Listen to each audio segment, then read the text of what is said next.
Chapter 1075. When Coco received the call, he was still in the midst of a live stream. When he heard the news, he switched off the channel. What did you say? Lin Feng is going to sing. He bit the bunny's ear. I don't want to participate, I strongly reject. Rejection is invalid, it's a group activity. We'll be near the club at midnight, come over with Feng Shang. Even though that was what Bojio said, she was still a little doubtful after the call ended. She glanced at Lin Feng. How bad is your singing for Coco to reject you? Lin Feng held her arm. Let me tell you, it's a long story. You'll see how good I am in a while. Bojio. Was singing badly a form of pride now? When they reached the KTV, Bojio realized that it wasn't because of his singing. Every line Lin Feng sang wasn't in tune. He should have been in tune, but for some reason he went up, making it difficult for Coco to find the tune again. Bojio finally understood what it meant to be in tune. To a listener, it was a form of destruction. How could he perform for the fans with such a standard? Bojio reached out and rubbed her temples. She thought for a moment and stopped playing the guitar. This won't do. Lin Feng arched a brow. Why do I find it nice? Look at what I sang just now, there's finally a tune. There are so many lines, but you only managed to tune one line. Bojio brought the guitar over with a smile. How did you do it? Lin Feng didn't speak. He had a feeling that if he spoke another word, Little Spade would smack him with his guitar. Coco placed his earplugs down and jumped over with the bunny in his arms. He was exhilarated. What did I say, Little Spade? You can't let this guy sing, there are so many twists and turns. Bojio glanced at them. How's your coordination? Black belt in Taekwondo. Lin Feng was best at martial arts with his legs.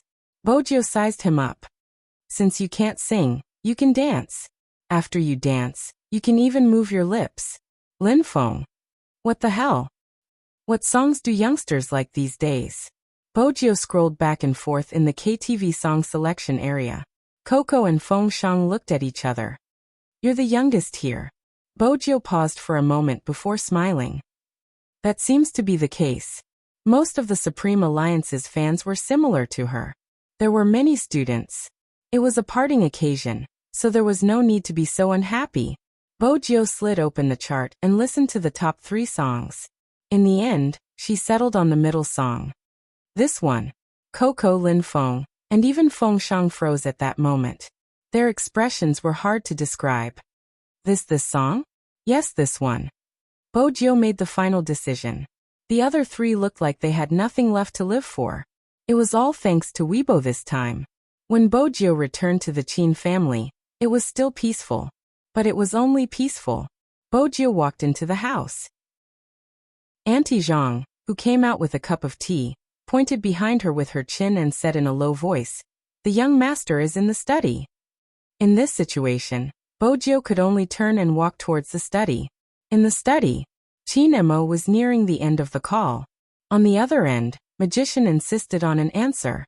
Boss, who exactly is this young Master Fu? He saved the entire ship single-handedly, and knows how to make use of the surroundings to minimize the impact of the explosion. Who exactly is he? Do you really like him? Or are you attracted to his capabilities and want to recruit him? Someone could vaguely be heard saying, "Is there something wrong with your brain?" Boss's attitude clearly says that he likes her. I didn't expect the boss to be gay. If I had known earlier, I would have been more careful when I showered in the platoon. No, that's not right. If I had known the boss was gay, I would have been in a favorable position. Anyway, the boss is so handsome. No matter how I think about it, it's not a loss. Qin Mo allowed them to make a ruckus. In the end, he asked faintly, "Are you done?" For words. It was a solemn silence. You just have to remember to protect her family. As for other things, don't say anything. Even if Huang Guohua asks, there are some things I have to investigate. Alright, I'm hanging up, someone is coming in. Indeed, someone was coming. It was Bojio. She was feeling a little guilty, but even so, she maintained her lazy attitude. Brother Mot. She looked so obedient. Qin Mo glanced at the youngster and placed his phone on the table. He leaned back, his left hand still wrapped in bandages. Since when did the wall-hopping student rely on a cat to divert her attention? The almighty's sharp tongue was so artistic. How was she supposed to respond? What are you and Lin Feng doing? Qin Mo tapped the screen, probably because he had seen the message. Bojiu sat down, her gaze deep. She still looked like a rich young master even though her sitting posture wasn't proper. We want to hold a farewell party. After hearing these 3 words, Qin Mo could almost guess the cause and effect. After a while he opened his mouth. Which day? Bojiu replied. Tomorrow. MMH. Bojiu assumed that was the end of the matter. But the next second, Qin Mo spoke again. Next time if you want to go out, go through the front door. It won't be good if the grandpas in the courtyard see you when you climb the wall. What do you think? Bojiu paused, feeling depressed again. Didn't he promise not to tell Brother Mo? She didn't expect him to be so passionate about gossip no matter how old he was. Come here. Qin Mo looked at the youngster's expression and smiled. Bojiu arched a brow. She placed both hands on the table and leaned over. Qin Mo moved slightly and reached out, pressing the back of the youngster's head. It was a sweet kiss. Time seemed to have stopped at this moment. The lights, the starry sky, and the reflection from the window landed in the study room. Everything seemed incomparably peaceful. It seemed that other than the sound of a heartbeat, nothing else could be heard. Even Madame Zhang, who was secretly observing, didn't enter again. The night grew darker, even though both of them were in the Qin family's house. But they did live in 2 rooms. Ever since Bojiu moved in, Qin Mo seemed to have an extra job, which was to tell a certain someone a bedtime story. Qin Mo had always thought that this kind of thing was only enjoyed by children. But it was obvious that the person sleeping on the bed wasn't very mature mentally. Qin Mo reached out and pushed the silver hair in front of the youngster's forehead away. His gaze deepened. Then he walked out of the room and went to the courtyard. Very soon, a military vehicle drove over from the other side. There was a swoosh. A person came down from the car. That person was wearing glasses. Although he was wearing a white coat, there was no way to link such a devilish-looking man with the word doctor. Boss, you asked me to come at this time. It's really strange. People who don't know might think that we have some unspeakable secret. Qin Mo glanced at him. He stuffed one hand into his pocket and stood tall. If you want me to get in the car, leave some space for me. The psychiatrist sized him up.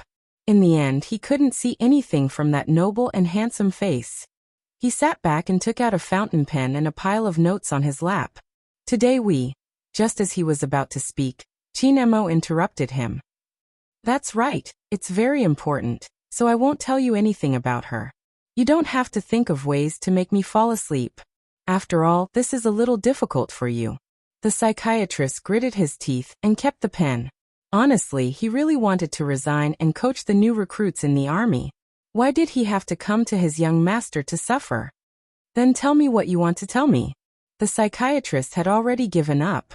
But he didn't completely give up. After all, no matter what was said, it could reflect a person's psychological state. But the answer he got was definitely a rejection. All these years, his boss's reaction was basically the same every time. Qin Mo crossed his slender legs slightly. It was obvious that he was used to this. Sometimes, the psychiatrist would come to do psychological tests for him. I do have something that I want to hear your analysis of. The psychiatrist was about to write the word no, but after hearing Qin Mo's words, he suddenly straightened his body and almost dropped the fountain pen in his hand. Qin Mo glanced at him and reminded him faintly, "Be professional, don't let me see your shock." The psychiatrist tried his best to control his micro-expressions, but his voice still sounded a little excited. What is it? It's about the thoughts of a high school student. The psychiatrist guessed for a long time, but didn't expect such an answer. Was he kidding? This wasn't what he wanted to hear, okay? If a high school student still likes to listen to bedtime stories, why is that? Qin Mo's side profile didn't change at all. The psychiatrist spread his hands. Isn't it easy to analyze? She can't forget her childhood and lacks a sense of security. This kind of person is a little complicated. It's not that she doesn't know anything, but she knows everything, but she has a pure land in her heart that she wants to keep. And it's very likely that her pure land is her childhood. In other words, the words childhood sweetheart are very important to her. Of course. The psychiatrist thought that this inference was very simple. Chinemo didn't say anything else. He just looked out of the window. His deep eyes seemed to have deepened. His fringe fell, blocking his expression. He had already done this analysis. However, when this kind of analysis was said by someone else, he still subconsciously reached out and pulled open his collar. Just like that, he sat in the car seat, his posture a bit more unruly than usual, but the corners of his mouth hid all traces of a smile. That was why she kept wanting to leave. This time, she went overseas with the intention of never coming back. Chapter 1076. There's one more thing. Chinemo glanced over. The psychiatrist adjusted his white coat and said righteously, "Boss, do I look like someone who specializes in dealing with teenage psychological problems?" "This time it's me," Chinemo replied calmly. The psychiatrist lifted his eyes, his interest piqued. "What?" "I don't know why images keep appearing in my head recently." Chinemo looked at him, his tone slow. "Could it be because I like someone too much, causing me to think of the person when they were young?" The psychiatrist's hand that was holding the pen paused, but he didn't show it. He flipped open the notebook, writing as he said, "From a psychological perspective, if you like someone too much, you would indeed think of the person in all sorts of situations. There might even be things that you haven't done, but you would feel as though you have experienced them. Boss, you study psychology too, you should be clear about this." In reality, it wasn't just the person he liked. Many people would have the same feeling as though they had thought of it before. Chinemo retracted his gaze and pulled the car door to the left. With a swoosh, the car door opened. Just as the psychiatrist was about to ask more questions, Chinemo had already alighted. The psychiatrist was helpless. He glanced at the incomplete form in front of him. It really wasn't suitable to hand it over to the higher-ups. But if it was really like what Boss had said, would it mean that Boss would regain his lost memories? But regardless of whether it was the general or madam, they didn't want that memory to reappear. After all, no one would be able to forget that scene. Boss, who was covered in wounds, seemed to have lost his soul. It wasn't until he recovered from his illness and had a fever for 3 whole days that he lost some of his memories, that he returned to his current state. Selective amnesia. He must have suffered greatly for this to happen. Before they found out why Boss would feel pain, they wouldn't allow certain memories to trigger young master. After all, no one could guarantee what would happen. Since it was so painful, then they wouldn't do it. This was the decision they had made at that time. After all, if Boss had had a complete memory, he would have been accused of being hypnotized by a terrorist organization and would have faced a more serious interrogation. No one would have expected Boss to have selective amnesia. Just like when he was on a mission at the border, what exactly happened to him was still a mystery. The psychiatrist rubbed his temples. This was a huge matter, and he had to report it to General Chin. This meant that he had to let Boss bring people to complete the mission. As the night passed, it began to rain outside the courtyard. Chinemo strolled around, looking elegant and refined. Soon someone walked over, raising a black umbrella. In the future, ask them to wait for young Master Gyo to fall asleep. Chinemo replied indifferently. That person nodded and didn't say much. The young master's trip was basically filled with chills. He didn't know what had happened. Chinemo didn't say anything else. From the conversation just now, the only thing Chinemo was sure of was that the doctor was lying, and he was lying about his situation. Chapter 1077. The next morning, Bojio left early. This time, she walked out of the main gate, using the excuse of walking the cat as an excuse to bring Princess along. Before she left, the old men who were out for a stroll greeted her. "Little friend, you're here again. You didn't climb over the wall this time. You did well the last time. He must be going back to get punished. Where are you going so early in the morning?" Bojio experienced the enthusiasm of the old men in the courtyard. All of them were tough but still like old children. "I'm going out with Princess." Bojio found a good excuse. She pulled down her jacket, revealing Princess's huge cat face. He was valiant and full of vigor and seriousness. Those who didn't know better would think that they were going to do something big. The old men at the side teased. Does your brother know that you're walking the cat outside the courtyard? Everyone thought he was Chinchu's little brother. Bojio replied calmly, I know. She was happy that she finally didn't have to sneak out. At this moment, in the study room of the Qin family's house, the person who always followed Qin Mo appeared. Young master, don't you need to follow young master Jio anymore? I don't need it here. Qin Mo used the knife and fork to cut the omelette in front of him, his voice calm. She doesn't like to be restrained. Give her some freedom, and she will know what she wants to do next. There was a double meaning in his words. The man glanced sideways at the book in his young master's hand. Sun Tzu's Art of War, retreat in order to advance. This was a good move. Bojio was more relaxed now. After alighting from the taxi, she let Princess lie on her shoulder, letting him fend for himself. As a purebred cat that rarely left the military courtyard, Princess felt that such an outing was an insult to his bloodline. However, seeing that this strange kid had fed it dried fish, it reluctantly looked at him for a while longer. Coco and Feng Shang hadn't expected Bojio to bring a cat. One wave of teasing, and another wave of teasing. In the end there was music. Princess wore a huge pancake face, watching the few humans jumping around in front of him. He patted the big fellow that always made sounds. During lunch, it was finally quieter. The strange kid treated it well. After feeding it some dried fish, he picked up a lunchbox and started eating. Are humans so poor now? Eating boxed meals? The four of them did eat boxed lunches. The place he brought the princess to was also a studio for practicing Korean dance. People like us, can we form a group and officially debut? Coco said as he ate. He didn't forget to look at himself in the mirror. The more I look, the more handsome I look. I'm not going to look anymore. I'm afraid I'll lose myself in my own handsomeness. Feng Shang didn't say a word and hit the back of his head. Wake up.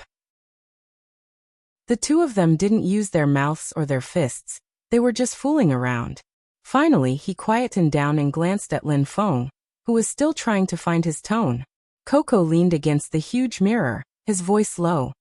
Is Supreme Alliance really going to be like this in the future? Feng Shang didn't say anything because he knew too well that all good things must come to an end. Some things couldn't be achieved just because you wanted them to. We're still here. Feng Shang's bad habit hadn't changed. Wait for everyone to come back. Coco slapped his long legs. You're right, I'm rich anyway. We'll wait here for them to come back.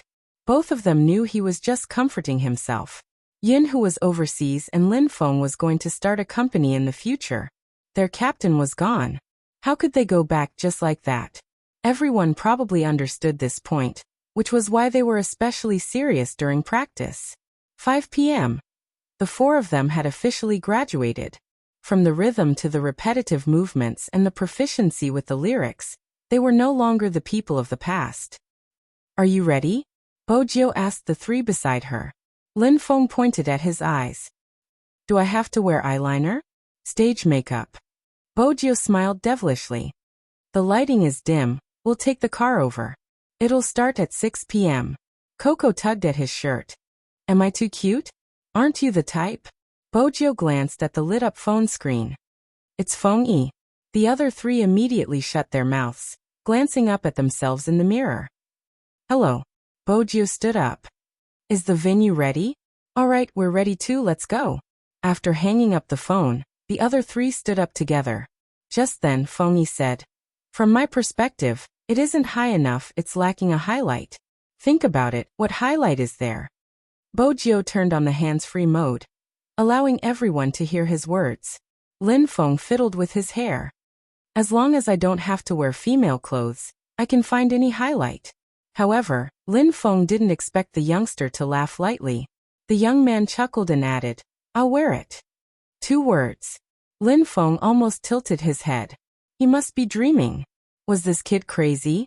He must have lost sleep for the past 2 nights, causing his hearing to be impaired. Voluntarily wearing female clothes. What was going on?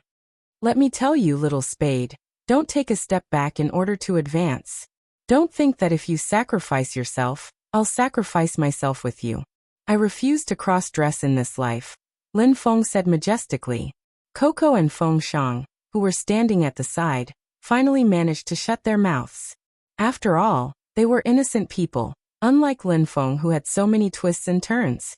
Now there was only one thing left in their minds, and that was Spadesy, idol, was going to cross-dress. As the person in question, Bojiu didn't change much.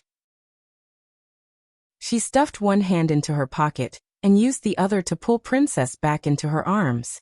She smiled faintly as she walked out of the mirror. She had said that since she was going to leave, she had to leave openly. The other three glanced at each other, feeling as though the world was a little fantastical. The four of them stood tall, wearing the same uniform. When they walked out, they immediately attracted the attention of the crowd. Bojiu was still wearing a mask. Just as she was about to enter the nanny van, a figure flashed past. It was probably because they were near the subway and there were many small vendors around. That person looked very familiar. Bojiu stopped and glanced over. Little Spade, what are you looking at? Let's go. Coco patted Bojiu's shoulder. Get in the car first, I'm going to buy something. A clear voice came through the mask, sounding a little nasal. Coco didn't have anything else to say. He put on his earphones and started revising the lyrics. Bojiu walked towards the slightly hunched figure. The person hadn't seen her yet. Her hair was slightly white, and there was a wooden drawer-like thing hanging in front of her. That was something all the vendors would come into contact with. There wasn't anything special on it, just a few cartons of cigarettes and a few bottles of mineral water. It was a pain to sell like this. Under the bright sun, they had to walk back and forth. If someone saw them and needed cigarettes and water, they would buy 1 or 2 boxes. It was convenient for people who had just left the subway. Your change. The person lowered her head, a smile on her face. She was in her 50s and the bracelet on her hand seemed to have been sold. There were only some things that Bojiu couldn't identify. The person lifted her head. Her eyes lit up when she recognized Bojiu, but she couldn't call out her name. She asked in surprise, "Child, why are you here?" If it hadn't been for this person, her daughter wouldn't have won the lawsuit. Hence, even though Bojiu was wearing a mask, she could still recognize the youngster. Bojiu was carrying a cat in her arms. Her eyes were on the boxes of cigarettes. She took out her wallet, wanting to buy some. The person reached out to stop her. "No, I'm not selling these to you. How old are you to smoke?" She changed her direction and passed Bojiu a bottle of mineral water. "The weather is so hot, drink some water." Bojiu took it but didn't open it. When she opened her mouth, her throat moved. "I remember your daughter has some royalties." "Oh, about that." The man grabbed his clothes as if it was difficult for him to speak. In the end he said, "You see, those children are following me around, working hard. I also have to spend money to fight the company. These few times, I also have to find people to prove the evidence. In the end, it's my own problem. I don't want others to say that I did it for money. That's why I insisted on holding on to this matter. Things are as they are, so." Bojiu interrupted her. "I understand, Auntie." The person smiled, wiping the sweat off her forehead. "In the end, I still have to thank you. If it wasn't for you, I wouldn't know what to do. You should know that I can't read a single word." MMH. Bojiu reached out to hold the mineral water bottle. "Is your friend calling you?" The person pointed at Coco and the others. "Hurry up and go. You seem to have taken good care of yourself. Don't tan your hands." Bojiu looked at her face. "Jiu, remember, you have to always speak up for the weak. The weak aren't those who say they are pitiful and cry in front of others after hurting others. The real weak aren't those who can't seek justice after being hurt." Bojiu stood there, the sunlight piercing her eyes. She understood. It had been so many days. From the county to the provincial capital. And then from the provincial capital to Jiang City. She had fought 3 lawsuits and every one of them had dragged on. How much money and effort had she expended? How many of them didn't sleep and wished that they could die immediately to calm themselves down? Then they would have to face a bunch of questions the next day. No one would care. In China, there was a strange phenomenon. If a person wanted justice, there would always be a heart-wrenching explanation. This person must have done it for money. Why was she so troublesome? Everything was over. Could she get over it? In their eyes, one sentence was the end of the matter. But it was the last straw that crushed their hearts. Even until now, there were still people who didn't mind stealing. No one would care. They didn't care about the lives of the people they had hurt. The truly weak would never make a sound, because they wanted to seek justice in a dignified manner. Hence, even if they won the lawsuit, the mother would only ask for $1 of compensation, because she knew that if she asked for more, people would say she did it for money, no matter how the public opinion changed. In the end, the other party would be clean. But in this industry, there were many people who copied the original work and used it to become popular. Then they would turn around and accuse the original work. After being discovered, they would pretend that nothing had happened. Anyway, there were people who supported them. But the people who were really hurt had to have no desires. Wasn't it right to take back what was taken from them? Wasn't it right for them to seek justice for their loved ones who were taken from them? If they had to talk about compensation, how much compensation would it take to return to a mother and a daughter? But it was these people who made every piece of justice that should have come too late. Bojio watched as the slightly bowed figure walked further and further away. Her hand holding the water bottle was a little numb. It wasn't that she hadn't thought about reuniting with the Almighty. It wasn't that she hadn't thought about staying in Jiang City. But at this moment, these thoughts were burned by the sunlight. She wanted to be Z, return to where she should be, do what she had to do. Swoosh. The car door was pulled shut. It interrupted her thoughts. Bojio sat in the front passenger seat and sent a message. Hoshino received it. It was a simple message, but it indicated her return. When Hoshino saw the message, he stopped playing the game. Because he knew. From today onwards, Z would be Z. She wouldn't be involved with young Master Fu anymore. Everything would return to normal. Bojio hit it so well that the people in the car didn't notice anything unusual. Or perhaps, everyone was focused on their own tasks. Besides, Bojio had been wearing her earphones ever since she boarded the car. It seemed like she was listening to music. Hence, no one paid attention to her. The nanny car followed the flow of traffic towards a technical school. Why did they choose this place for the farewell party? It was because there was an additional major in this technical school. Esports. In the future, Supreme Alliance's power would probably be chosen from here. The location was chosen by Feng Yi. Since it was a farewell party, it should be done with a bang. After all, Supreme Alliance had never been a team that kept a low profile. The situation had changed drastically in an instant. This was a gathering place for schools. Other than this technical school, there were number 1 middle school and number 2 middle school nearby. Those who studied this major were high schoolers. Everything had the authentic atmosphere of a school. It was a little like the welcoming party for new students at the start of school. The equipment was set up on the grass. There was a rack and a sound system. There were professionals doing sound tests. There were also many balloons hanging on the ground, and a long buffet table filled with food. Every member's fan club president was arranging for them to enter. It was a spectacular scene. When some students passed by, their eyes were filled with envy. There was a metal fence. It was originally a place for people to play football, but now it was set up like this. Everyone wanted to watch it for a while. Who is coming? An event organized by a celebrity? They chose a technical school to organize it? That's impossible, right? I don't think so. I heard there are esports players coming. Chapter 1078. Strangely, the fans were all here. For members from Supreme Alliance weren't here. Many of them were looking for Spadesy but couldn't find her. Are we late? It can't be anything. There should be a traffic jam, let's wait.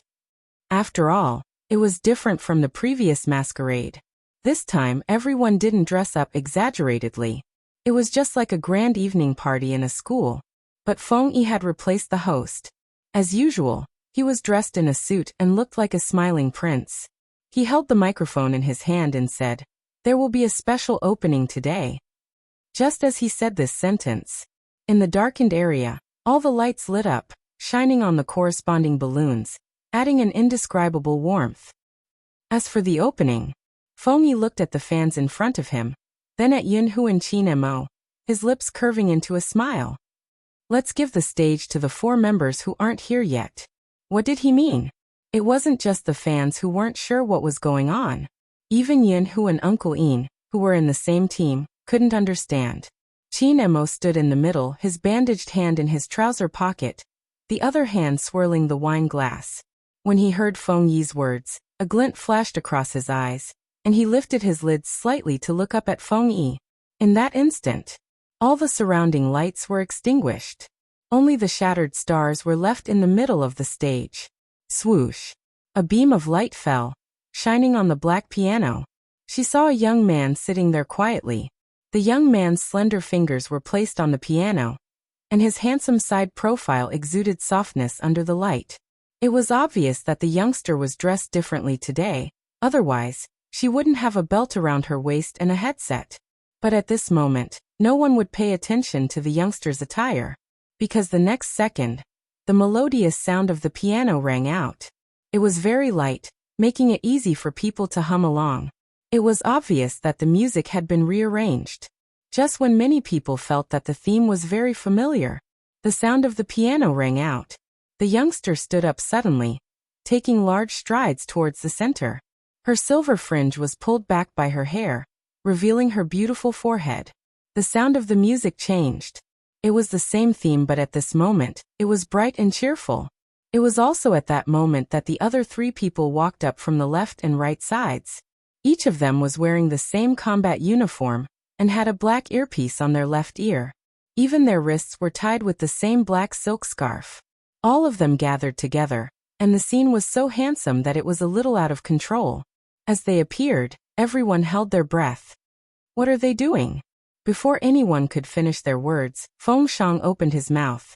His voice was clear as he danced, giving people a sense of obedience. At such a young age, I still don't know what love is, but I was defeated by your sweet smile. Most importantly, the others did the same thing. At this moment, Coco and Feng Shang would switch their positions, continuing to sing. Every day after class, different timbre, but equally pleasant to the ears. In addition, the 4 of them were singing and dancing at the same time.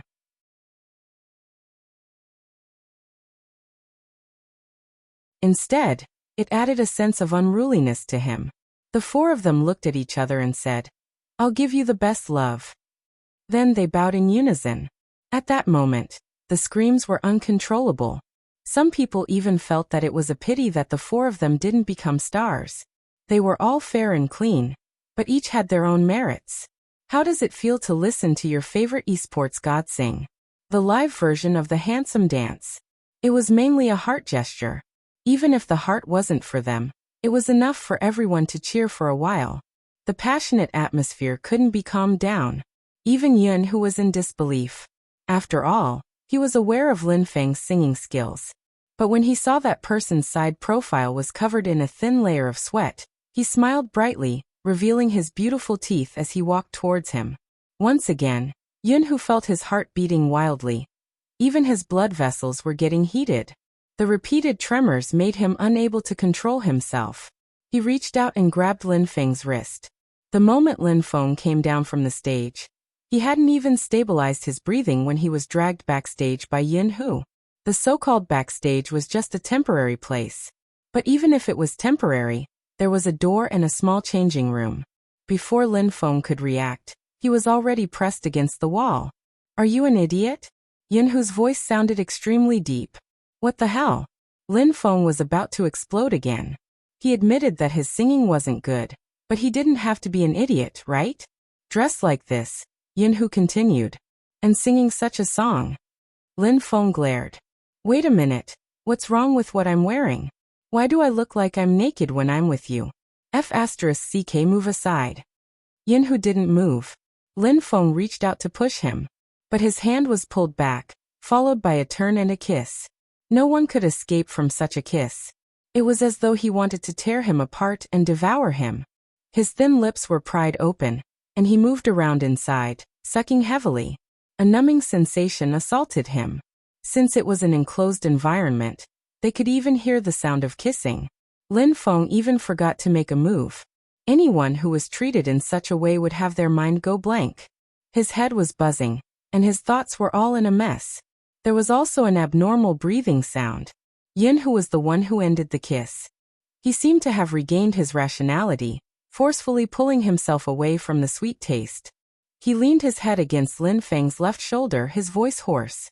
I like you so much that I'm about to explode. So this is the last time. Treat it as a gift to send me off. It's really the last time. Lin Feng's eyes widened.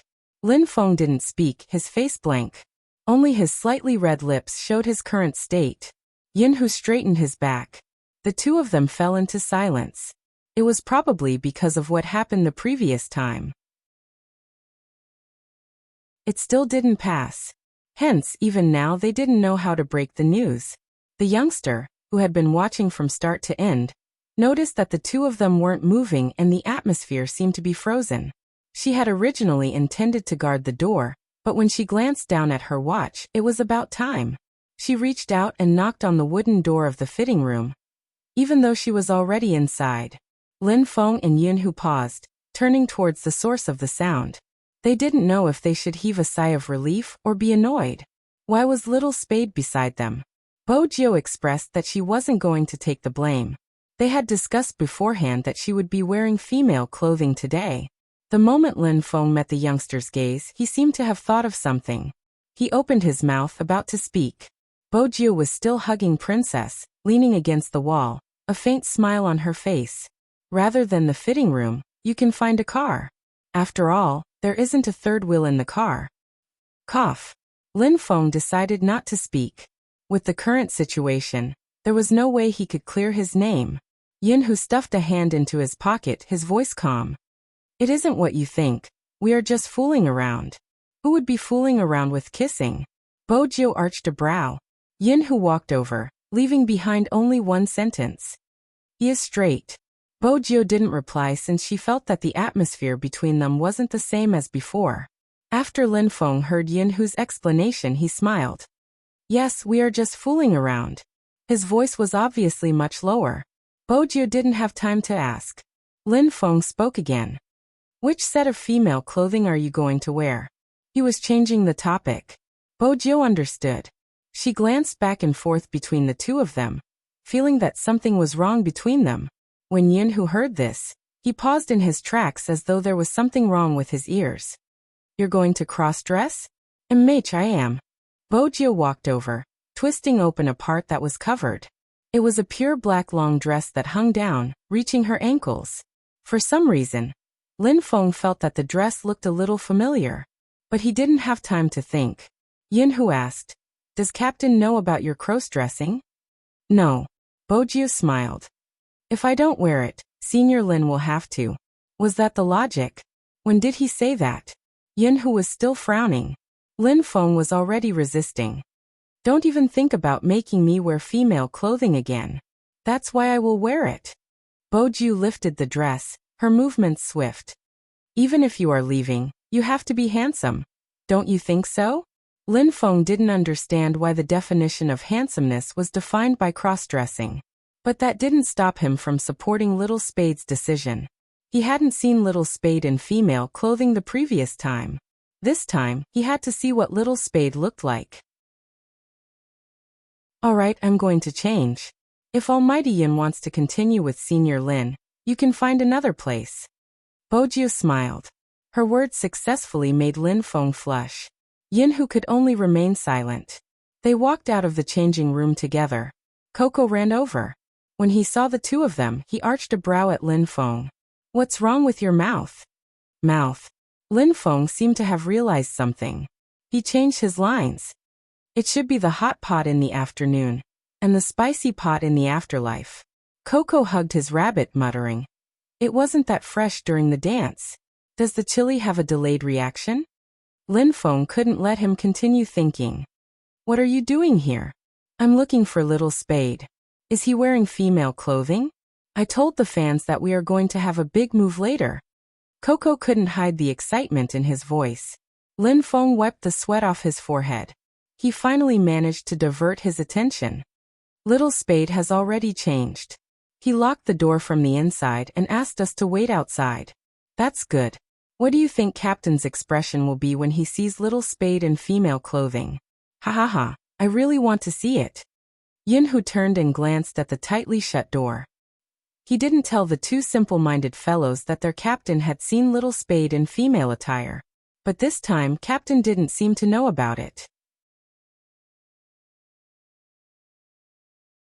Chapter 1080. In the fitting room, the youngster bent over and took off her t-shirt. The reflection in the mirror was the white bandage wrapped around her chest. Since it was covered, the Z logo wasn't visible, but it was obvious that after the bandage was removed, her perky curves could be seen. Her elegant neck matched with her beautiful white collarbone, which slowly blossomed, giving off a kind of enchanting bewitchment. Bojio glanced sideways at the collagen Lin Feng had provided. She smiled and threw it into the bag. Her left hand moved, and she turned to buckle something behind her back. All he could see was a vast expanse of white. Once the long dress was on, Bojio glanced up at the mirror. She placed the long curly hair on her head and used a black clip to secure it. The energetic pretty youngster instantly turned into a cold young lady with the demeanor of a queen. Bojio held a silver electronic lighter in her hand. She lit a cigarette and took 2 puffs. Then she remembered that the Almighty had mentioned quitting smoking. She extinguished the cigarette lazily. She glanced at herself in the mirror. Dressing up was a piece of cake for her. She didn't need much makeup. She just needed a mascara to lift her eyelashes and a bright red lipstick. She glanced at the person in the mirror. She had the typical vibe of a witch. Princess frowned as he watched from the side. He looked at Bojio cautiously. Meow. Who could tell him what this strange youngster was up to today? Bojio reached out and picked it up, hugging it in her arms. She wore a black dress that reached her ankles and carried a snow-white cat in her arms. Bojio looked more like a bloodling girl from a manga. Outside the fitting room, after the dance, the other 3 had already picked up their glasses and started to drink. Even Lin Feng, who had disappeared to God knows where, lowered his head to avoid some people's gazes. The only one who didn't appear was Big Spade. The fans weren't the only ones looking for him. Chinemo sat there with his long legs crossed. He tapped the wine glass with his fingers and looked at Coco. Where is she? Coco was still imagining his captain's reaction when he saw little Spade in female clothing. He didn't expect his captain to suddenly ask him, so he was a little confused. Ever since you got off the stage, you haven't been eating or drinking. You've been staring at me. What are you looking at? Coco shuddered at the question. How could he forget that his captain had always been good at reading people's minds? What are you hiding from me? Chinemo swirled his wine glass and took a sip. When he glanced over, his gaze was faint. Coco couldn't resist the pressure, and was about to tell the truth. An uproar could be heard from the crowd on the left. Here it comes. Coco's eyes lit up. He raised his head and looked in the direction of the voice. Lin Feng was also watching. He was watching from a close distance because the person who had caused the commotion was already in front of him. At this moment, when Lin Feng saw the figure with fluttering long hair, he looked like he was about to collapse. He couldn't help but say, F***CK, why is it this person again? Captain will probably be acting weird again. If Captain lets little Spade down again, it won't be right. Even though Lin Feng's memory wasn't good, he could still recognize this person. Chapter 1081. It had to be said that Lin Feng's gaze was hostile, and it was very obvious. Furthermore, he had said those words. Yinhu stood at the side. He raised his right hand and held his forehead gently. He had thought that this fellow would go offline occasionally, but he hadn't expected him to go offline so badly. How many times had it been? But he still couldn't tell anything. In fact, Lin Feng did find the girl familiar, but he had never associated her with Spade. After all, the current Bojio was clearly different from her short-haired self. When her fair fingers were placed on the cat's head, her silky black hair was scattered on both sides, and her porcelain-like shoulders were slightly exposed. Her makeup was extremely beautiful, which was why the person standing in front of her looked like a noble from a castle when she smiled. Bojio heard Lin Feng's words. She had come to look for them. She smiled. From what you said, you seem to hate me. As long as you can tell. Lin Feng had a stubborn personality. He stuffed a hand into his pocket, looking arrogant as though he couldn't stand the sight of her. Bojiu arched a brow, a playful look in her eyes as she took a step forward.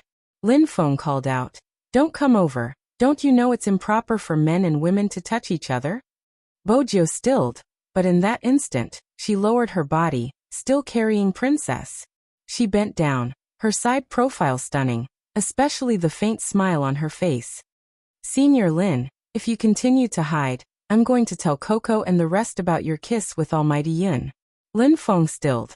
Lin Feng was stunned for a moment. Then his eyes widened. His clear eyes were filled with disbelief. How did it feel to be struck by lightning? How did it feel to be struck by lightning? That was how he felt right now. Lin Feng's mouth seemed to be stuttering. He couldn't even speak properly. "Xiao Xiao." After stuttering for a long while, he said like a man, "F*ck. Why is it you? This isn't logical. F*ck. F*ck." Lin Feng's 3 consecutive curses were enough to explain his current mood. He could never have imagined that the girl he had always mentioned in front of Little Spade, the girl whom he suspected Captain liked, would be Little Spade herself. This wave was really awkward. Bojiu straightened, the smile still on her face. Many people looked over. It was probably because of Lin Feng's reaction. Everyone was curious about who the girl was. Why was she hugging the cat that Big Spade had been hugging? Until the man tilted his head, revealing the black diamond earring. Only then did some of the fans stop what they were doing. They didn't dare to think further. However, the air around them seemed to have frozen. Everyone covered their mouths. With such a huge commotion, Qin Mo would definitely look over. In the crowd, that person was wearing a long black dress. Her fingers were stroking the princess's head. Her eyes were black and beautiful. It was as if all the lights in the surroundings were reflected in her eyes. That person looked up uneasily. The 2 men's eyes met. Bojiu smiled faintly, her long hair flowing down, the mole at the corner of her eyes glistening. At that moment, there was only one sentence in Qin Mo's mind. Chapter 1082. What are you looking at?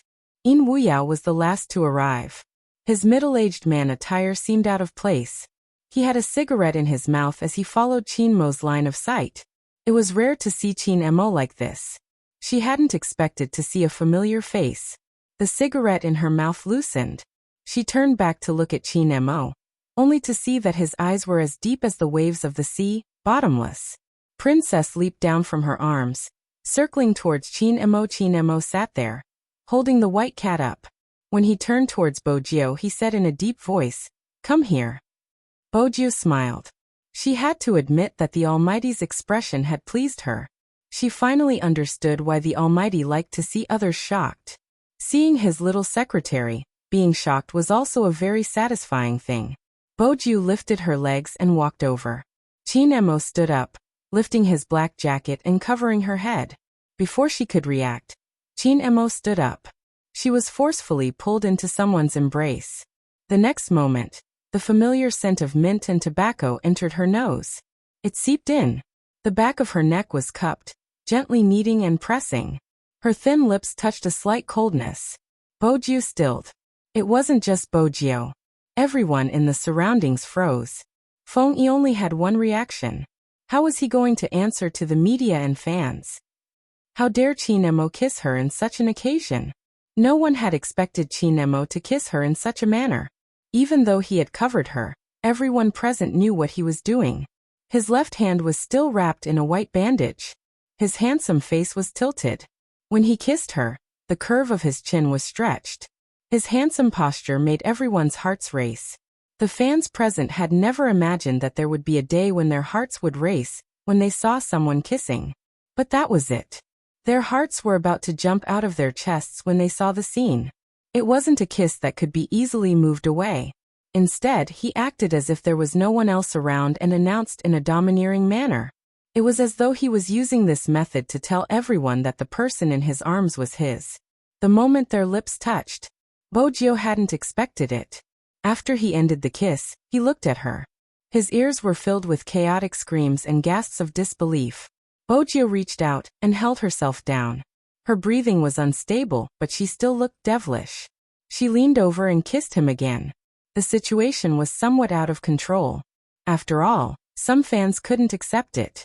Chin Emo knew there would be people who couldn't accept it. But he didn't need to care who he was with and who he kissed. Some of Spadesy's fans had already recognized her as their Spadesy.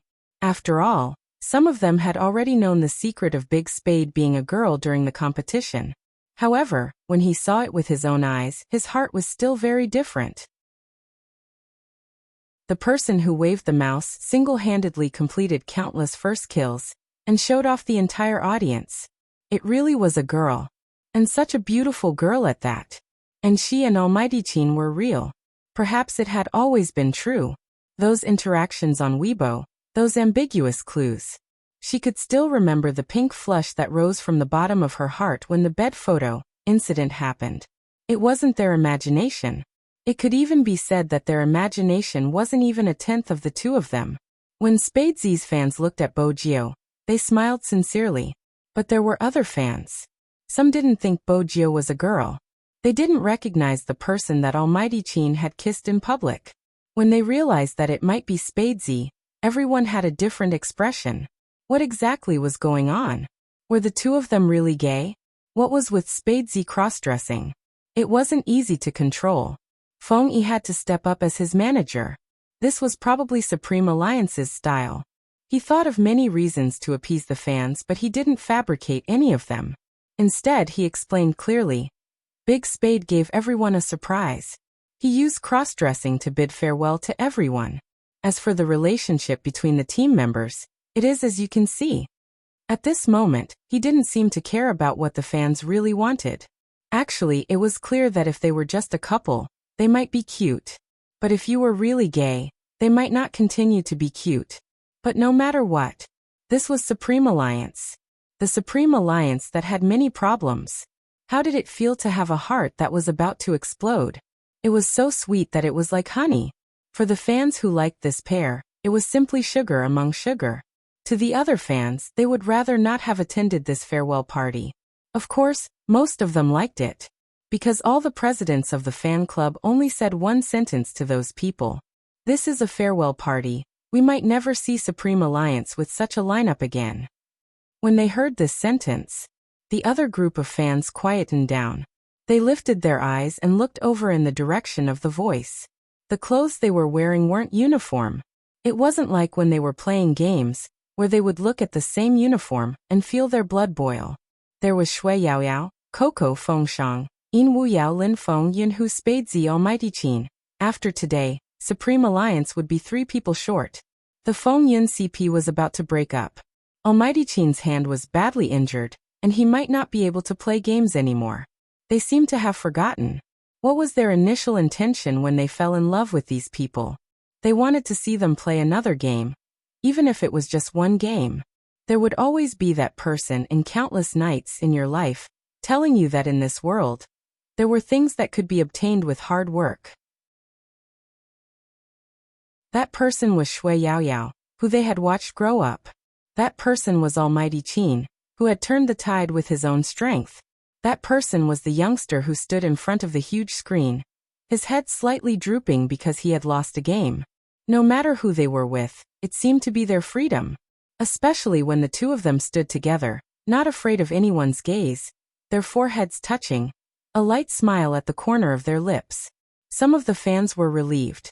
They had never seen Almighty Chin smile like this, so gentle that it could melt all the ice and snow. He was simply looking at someone. Scorching, deep and doting, all of it finally turned into him pulling that person into his arms.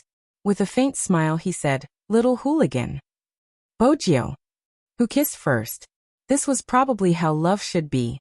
It had nothing to do with gender. Chapter 1083. The situation was gradually under control.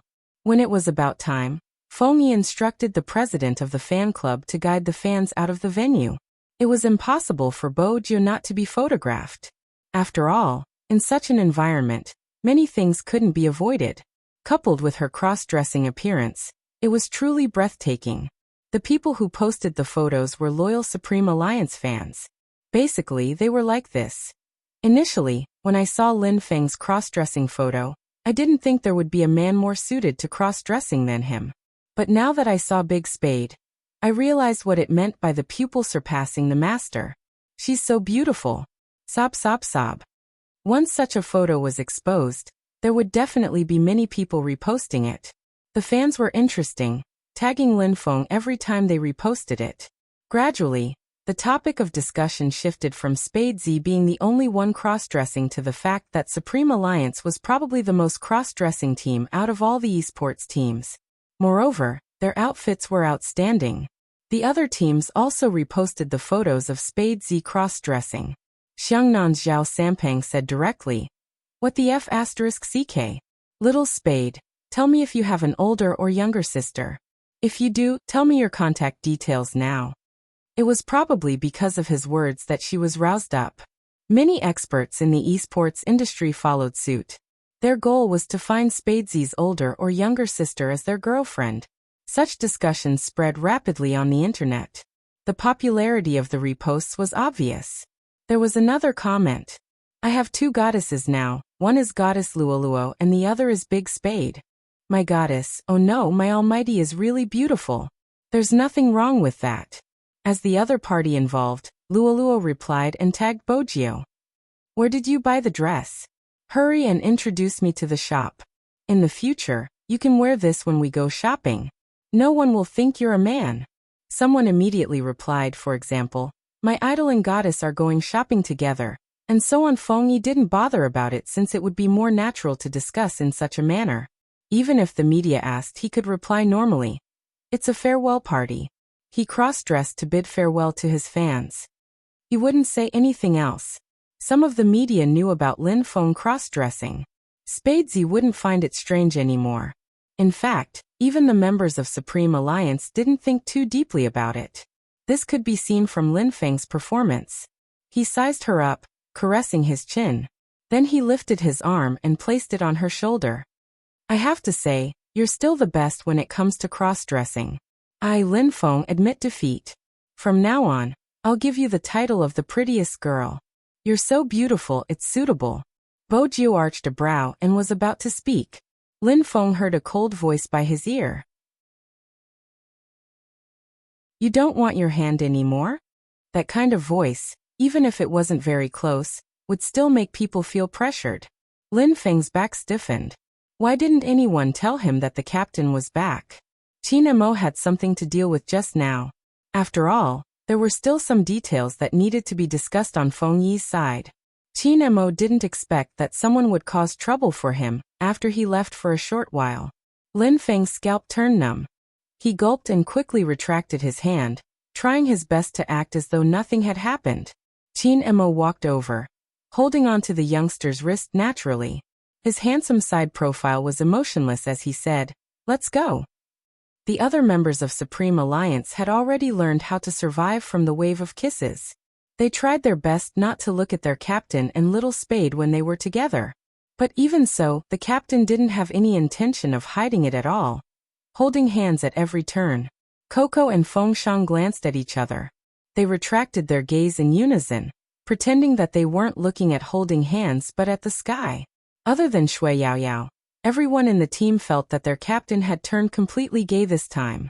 Shui Yaoyao, who knew the entire truth, scratched her palm, a smile on her face. Her Highness Jiu dressed as a girl once, and everyone was already in such a state. If Coco and Feng Shang found out that Her Highness Jiu was actually a girl, who knew how stunned they would be. When Qin Mo said "let's go," he was referring to everyone. After the farewell, there was a gathering for the team. This was good. Since it was made public, there was no need for him to have any scruples. Even though the members of Supreme Alliance hadn't felt that their captain had any worries in the past, at least he wouldn't act like he was flaunting his affection. This was probably because Little Spade was dressed as a girl. The two of them were just sitting there casually. One of Qin Mo's hands was placed on the back of Bojio's chair, while the other was pouring a glass of wine. There was an indescribable sense of intimacy. Lin Feng understood that it wouldn't be easy for him to have a brotherly chat with Little Spade. Hence, he took out his phone, lowering his head to type a message. "Tell me the truth. Have you already chased after Captain a long time ago? Bojio replied instantly with an emoticon of a soldier smoking. Lin Feng shook his head. Public morals are getting worse by the day. Just as she was about to reply, to solidify her position as a beauty, the Almighty snatched her phone away from her. There wasn't any reaction from Bojio. Lin Feng lowered his head, wanting to bury his face into the bowl as he shoved the rice into his mouth. Qin Mo glanced at the youngster's reply before keeping his phone casually. When did you woo me? Why didn't I know? Bojio choked, a serious expression on her face. Brother Mo, it must be because you aren't sensitive in this aspect. Is that so? Qin Mo placed his chopsticks down, shifting his gaze over. Perhaps you've wooed too many people, so I'm not as sensitive anymore. Bojio. Should she admit defeat this time? She felt as though the Almighty wasn't in a good mood after scrolling through Weibo. Was it an illusion? Qin Mo wasn't in a bad mood, but when he looked at the person in front of him, he felt an indescribable urge to possess her. He wasn't willing to share her secret with anyone else, much less when she was dressed as a girl. At this moment, the Almighty didn't want to admit that he was jealous after reading the news about not caring about Bojio's gender and wanting to marry her. This person originally belonged to him. Qin Mo's gaze deepened. When he turned to speak, his voice was so soft that only the two of them could hear. In the future, don't dress like this outside. Bojio suddenly understood something, breaking into a smile. She held on to Qin Mo's hand under the table, smiling devilishly. No problem. This was the way to pacify a jealous little secretary. Qin Mo paused, following the direction of her hand. She was indeed worthy of her little gangster title. It was probably because of the good atmosphere. Coco took the opportunity to say, the collagen sticker Lin Feng bought is really good. It looks so real. If I didn't know that it was Little Spade, I would have thought that it was a girl from somewhere. That depends on the person. Lin Feng smiled. Little Spade, why don't you go to the washroom and remove everything that needs to be removed? We can let them study the artifact of cross-dressing, the collagen sticker. At this point, Shui Yaoyao's face was a little red. She basically understood what they were talking about, and was worried that there would be other problems. After all, Her Highness Jiao still had that secret. No one expected it. Dressed in a long black dress, Boju lifted her left hand, supporting the side of her face. She smiled and said, I didn't use it. Didn't use it? What did she mean? Everyone had a different reaction. Qin Mo's reaction was probably the calmest. His hand paused for a moment before returning to his nonchalant self. On the other hand, Shui Yaoyao seemed to understand what Her Highness Jiao was trying to do. Her eyes shook violently. Only Feng Shang didn't understand, his face full of question marks. Yin Wuyao was leaning his head to light his cigarette. When he heard that, he turned to look at Bojio. Lin Feng's gaze moved down. He seemed to be thinking for a moment. Then realization dawned on his face. Did you by a better disguise yourself? Yin, who was sitting beside him. From a certain perspective, he didn't think that was Little Spade's intention. No, Bojio spoke again. Her voice was neither soft nor heavy, carrying the unique quality of a youngster, clear and pleasant. I didn't use anything. You didn't use anything. At this moment, Lin Feng and Coco seemed to have realized something. The chopsticks in their hands fell onto the wooden table with a thud. Both of their expressions seemed to be in sync with each other. Nothing had been used. How could that place be round? The only explanation was, no, how was that possible? However, another voice rang out. This time, it went straight to the heart. Let me reintroduce myself. Spade Z, gender female, preference male. Bojio's face was calm. I didn't tell you previously due to some reasons. Now that the National League has ended, it's time to tell you this secret that I haven't told you all. It has to do with my family background. I have been dressing as a man since I was young. After she said those words, the entire private room in the restaurant went silent. Even the usually calm Yun, who lifted his lids in disbelief. Not to mention the trio who dropped their chopsticks on the table one after another. Coco and Feng Shang's mouths were wide open. Lin Feng's outstretched hand was petrified. It had only been 3 hours, but he had been struck twice by the heavenly thunder. Little Spade was a girl. He put his hand on her shoulder and called her brother. The good brother who was researching on how to turn a straight man gay, Apui, was actually a girl? F***ck. Most importantly, he used the mindset of an experienced person to teach him how to pick up girls. Even though he had never done it before, wasn't that what straight men talked about? In that instant, In Wuyao had almost forgotten to smoke. After all, even he couldn't imagine that the youngster who had pulled him out of his slumber and told him to shock the esports world with a bang was a girl. He was the first person to see the young Jinren operate. Nimble and ever-changing movements. A frightening presence. A beautiful and invincible kill. Hand speed, technique, thought process, ambush, and unpredictable attacking methods. The FC King of Zone C. Even now, that record was still in the archives and no one could break it. The person who made the professional players tremble in fear, the person who really changed the esports circle, was actually a girl. No one could have imagined it. If anyone else knew about this, the entire esports industry would probably explode. Feng Shang opened his mouth for a long time, but still couldn't find his voice. His idol was a girl. He had always thought that the manliest person in his life was his idol, but it was a girl. Wait a minute, I am a little nervous. Feng Shang felt that the weather was too hot, and he was showing signs of a heat stroke. Coco didn't want to say anything else. He bit down on his rabbit's ear. He remembered the first time he met Spadesy. She had been so cold in the game that she didn't even bother to look at him. At that time, he felt that this guy was really cool since he had a shocking number of fans. And he had always thought that this guy was gay, which was why he kept pestering his captain. At this moment he finally understood. No wonder people always said that young Master Fu liked guys. That was because she was a woman.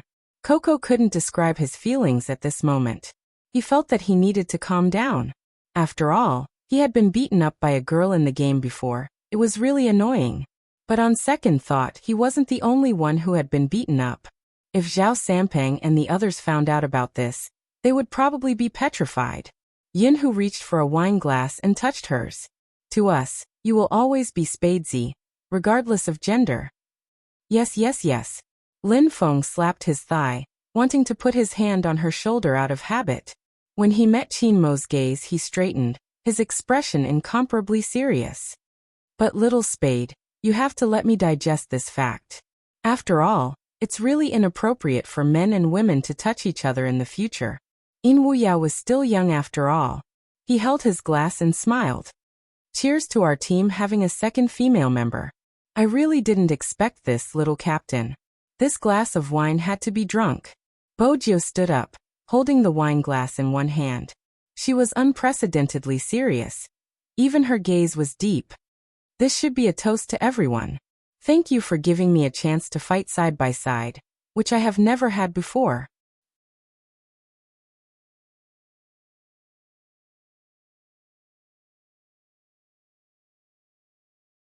Perhaps because of the alcohol, Lin Feng leaned his head against the wall and didn't say a word. Without the members of the team, the interaction between the two of them was a little dry. Lin Feng also knew that his desire to speak gradually disappeared when he saw the other person holding the phone and talking to the other side of the phone. He guessed that it should be the boy from the other day. In that case, the two of them had basically confirmed their relationship. From the sounds of it, they were also discussing their lives abroad. Lin Feng tilted his head and looked out the window, as if he had put something down. Chapter 1085. In that case, he didn't have to keep thinking about other possibilities. Lin Feng lifted his hand to press down his fringe. He seemed to be smiling, but there was a hint of sadness in it. Yin, who probably realized that Lin Feng had been too quiet since they got in the car. He thought it was the side effect of his kiss and didn't know how to break the atmosphere in the car. Fortunately, there was a topic to talk about. I didn't expect Little Spade to be a girl. When Yinhu said this, he tilted his head. Lin Feng knew that according to Linhu's personality, it was already very difficult for him to find a topic to talk about from someone else. In fact, it wasn't that troublesome. since she had a boyfriend and was going overseas. No matter how much he thought about it, he really shouldn't have messed up his thoughts just because of a kiss. It was probably like what Yinhu had said. This was the last time. Even though Lin Feng had never been in a relationship before, he knew that the best way to start a new relationship was to bid farewell to his previous one. Although he didn't want to admit it, that kiss was probably Yinhu's farewell. After that, they were really just brothers.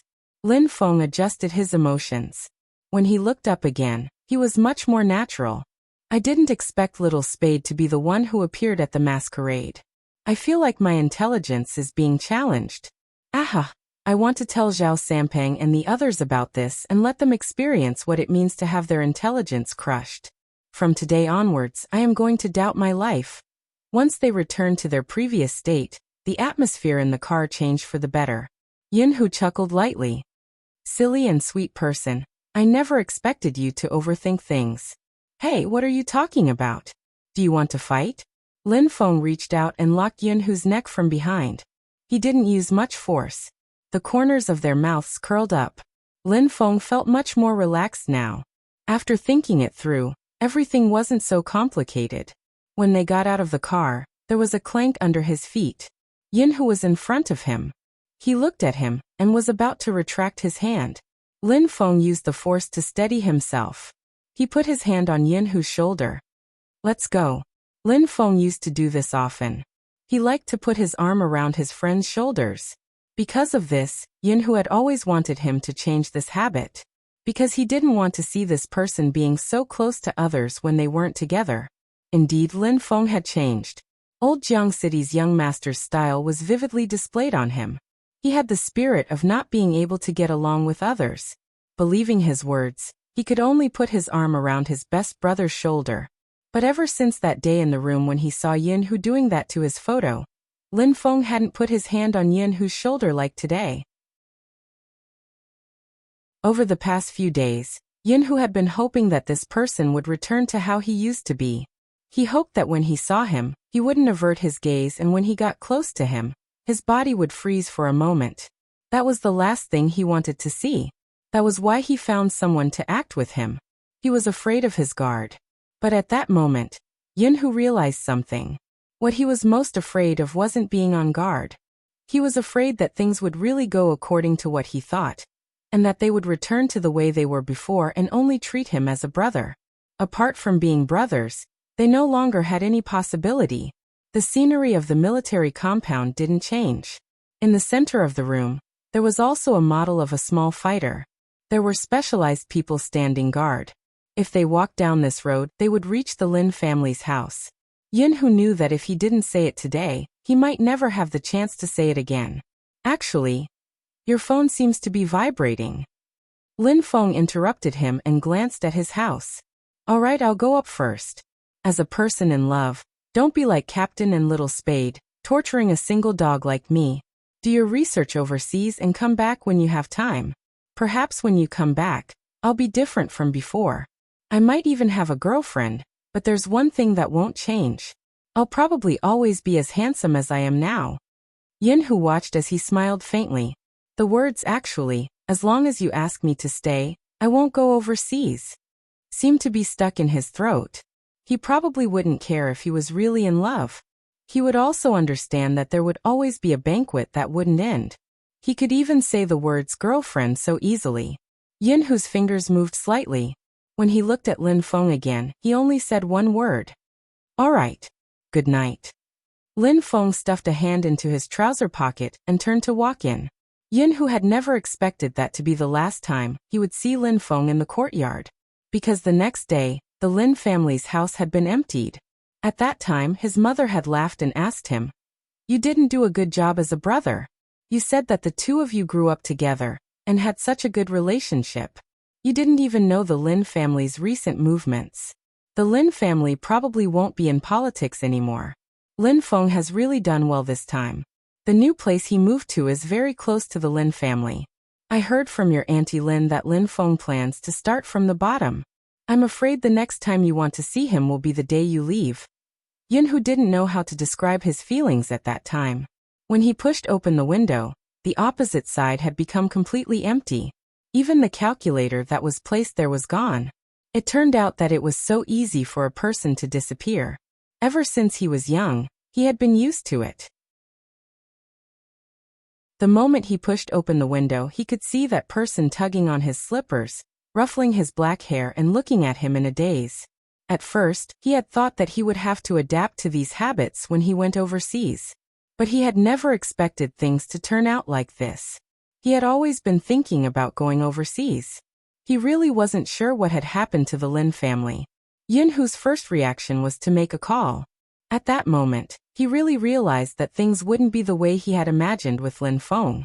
As long as he turned back, that person would always be there. To put it bluntly, he was bullying that person for being soft-hearted. He felt that no matter how far he went, that person would always be there. The call went through. A voice came from the other side, accompanied by some noise. Hello who? F***CK, this place is really hot. I'm out at the market, what's wrong? Are you busy? Yunhu asked. Where are you? I'll go and pick you up. The person on the other end paused for a moment. Then he laughed. Hello, I'm really busy. I can't talk anymore. Lin Feng, come over here.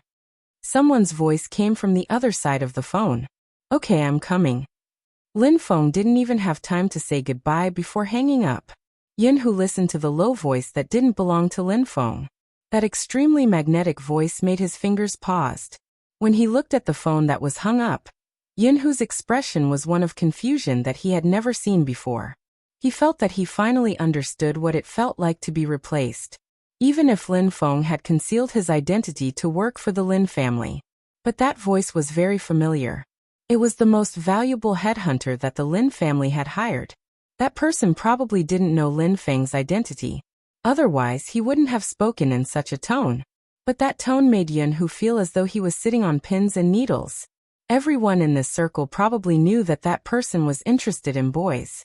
Perhaps Lin Feng himself would never understand how attractive he was to others. Yunhu didn't want to complicate things. He also knew that Lin Feng had just gone over. There wouldn't be anything between the two of them. Besides, the other party wouldn't be someone who would lay his hands on his subordinates. But not now. What about in the future? It wasn't just this person. After he went overseas, everyone seemed to have a chance to get close to that person. So what if he stopped it this time? That was what he thought, but Yunhu didn't give up. He continued to call. But this time, the other party didn't pick up the call and hung up. After about half an hour, he replied with a WeChat message. I'm still busy. There wasn't even a punctuation mark. Yunhu understood Lin Feng the most. Ever since he was young, he had never done anything against his will. If it was hot, he would probably try his best to find a place that wasn't hot. But this time, it wasn't the case. Yunhu didn't call again, because he knew that any more would be a disturbance. Even though he had never thought that the word disturbance would be used on him and Lin Feng. That day, Yunhu stood outside the Lin family's door. He stood there from 8 in the morning until 9 in the morning. After that, he had thought about it countless times. If he had said that sentence, would things have been different? But until the end of the story, no one would know what the ending would be. The shadow of the tree shook and scattered, the complicated light hitting everyone's face. This was the only time Bojio would wake up. When she woke up, she realized that she was still wearing the black dress, and the Almighty's jacket was on her. She pressed down on her head, and remembered that she had probably fallen asleep in the car without any secrets. Hadn't the Almighty woken her up? Bojio crossed her fair legs, one hand supporting her chin.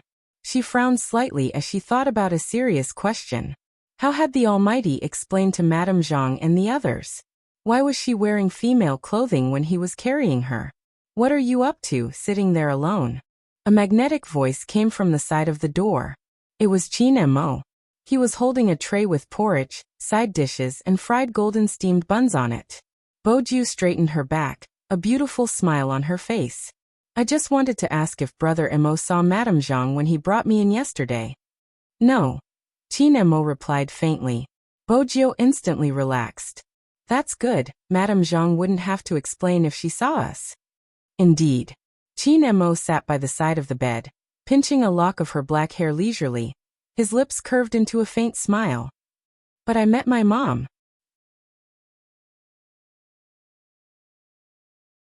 Chapter 1086. If she had to find a sentence to describe her feelings, it would be that she had met Madame Zhang. Why was she so unlucky? Of all people, she had to meet movie queenin. It was rare for Bojio to remain expressionless for a long time. Her heart was in turmoil. That was probably what Qin Emo wanted to see. He leaned over, pinching her face. What's wrong? Are you frightened? Bojio was still confused, trying to organize her thoughts. At the very least, she had to be more sincere in front of movie queenin. She thought for a long time about how she should ask. When she raised her head again, she saw that handsome face right in front of her, noble and elegant, with a hint of a smile on it. The Almighty's expression was obviously gloating. Even though it wasn't obvious, she wasn't blind. Bojio arched a brow, starting the conversation from the Almighty's point of view. Brother Emo, didn't movie queenin ask you anything when you carried a girl home last night? Was there a need to ask after seeing you? Qin Emo pinched her face again. Bojio. That wasn't a good reply. The Almighty hadn't said anything, returning the question back to her. What did movie queenin say? Fine, she chose to be more direct. She couldn't avoid the Almighty. Qin Emo watched her casually, his body inching closer. You really want to know? Of course. Qin Emo inched closer, his voice calm. Then show some sincerity. Sincerity? Bojio paused. Qin Emo reached out and caressed her lips, his fingers caressing her lips. This was the scene Madame Zhang saw when she pushed the door open. The sunlight shone in, casting a faint layer of gold over the two equally beautiful people. Young master lifted her chin, about to kiss her but waiting for her to make the first move. The sound of cicadas faded. When Bojio saw Madame Zhang, she straightened her back and smiled. She didn't feel awkward since her image as a gangster was already set. Hence she called out lazily, Madame Zhang. Since movie queenin had already seen it, she wasn't afraid of being seen by Madame Zhang. When Madame Zhang heard the girl's voice, she turned to look at her face. The next moment her eyes wavered. This isn't this young Master Jiao? She had originally thought that her young master had done something to let young Master Jiao down. But from the looks of it, that wasn't the case at all. More importantly, why was young Master Jiao like this? Auntie Zhang felt like her brain cells were running out. If it wasn't for the face in front of her, she wouldn't have imagined the girl in front of her to be her favorite young man. Madame Zhang turned towards Qin Emo. Young master, this? Qin Emo, who was sitting by the side of the bed, spoke, his expression unchanged. Supreme Alliance had an event yesterday, and one of the events was for this guy to dress up as a girl for fun. I see. The realization hit Madame Zhang, but she still couldn't control her gaze. She sized Bojio up and muttered to herself, You look so much like a girl. If young master didn't say anything, she would really suspect something.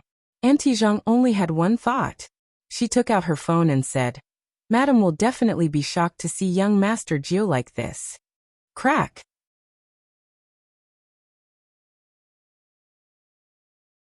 Chapter 1087. Qin Emo replied slowly, So what if I let you do it? Bojio stilled. Did the Almighty know something? Was he testing her? She hadn't even made a move yet. How did the Almighty know her motive for going to America? Qin Emo arched a brow. Why? You didn't forget to kidnap me even in your dreams. Why aren't you speaking now? Did I say I wanted to kidnap you in my dreams? Bojio retorted. Qin Emo stretched out his hand and patted her face gently. There was a faint smile on the corner of his mouth. More than once. Last night, when I hugged you, you said it 3 times. I didn't expect you to have such a hobby. She had really let it slip in her sleep. It seemed like her plan hadn't been exposed. The current situation was far better than she had imagined. She hadn't met movie queenin yesterday. The Almighty had been setting her up. She didn't have to think about how to explain herself. But Madame Zhang was still listening. Hey, couldn't he save her some face? With that, Bojio turned towards the direction where Madame Zhang had been standing. Only then did she realize that there was no one around. After taking the photos, Auntie Zhang saw that the two of them had something to talk about. so she took the photos and left excitedly. She didn't want to disturb the young master here, which meant that they were the only ones left in the room. Since it was just the two of them, what else could she care about? Since the Almighty had requested for her to kidnap him, she could give it a try before heading over. The moment she thought about it, the real gangster appeared. "You're really willing to let me kidnap you?" Chinemo watched her. Her excited expression didn't seem proper at all. "You can give it a try." The intelligent Bojo quickly realized this was an opportunity. With a nimble flip, she pressed down on Chinmo's right shoulder and pushed him onto the bed. She didn't remove her wig, her silky long hair falling with her movements, sweeping across Chinmo's face.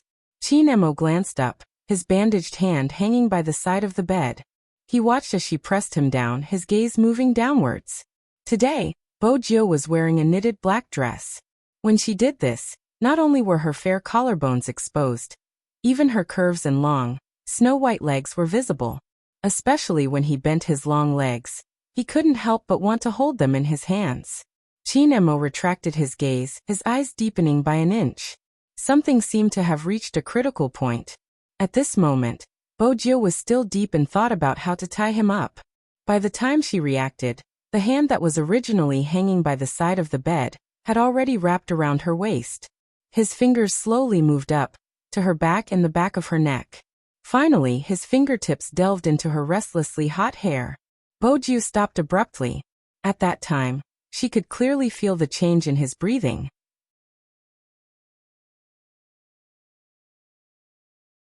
Chapter 1088. Chinemo brought his little friend to the airport. The old men were excited, following them to the airport with their dragon head crutches. They even asked Bojo what she intended to do overseas. Bojo took a moment. She couldn't possibly say that her main purpose was to kidnap the Almighty. Hence, she had to be more tactful. She pushed her sunglasses up and smiled faintly. "I'm going to be an international superstar." Acting? The old men did not agree, and their expressions were all very serious. After retiring and staying in the compound, they had clearly become a group of old urchins. "Why didn't you fix computers and walk cats? Why did you become an actor?" Bojo.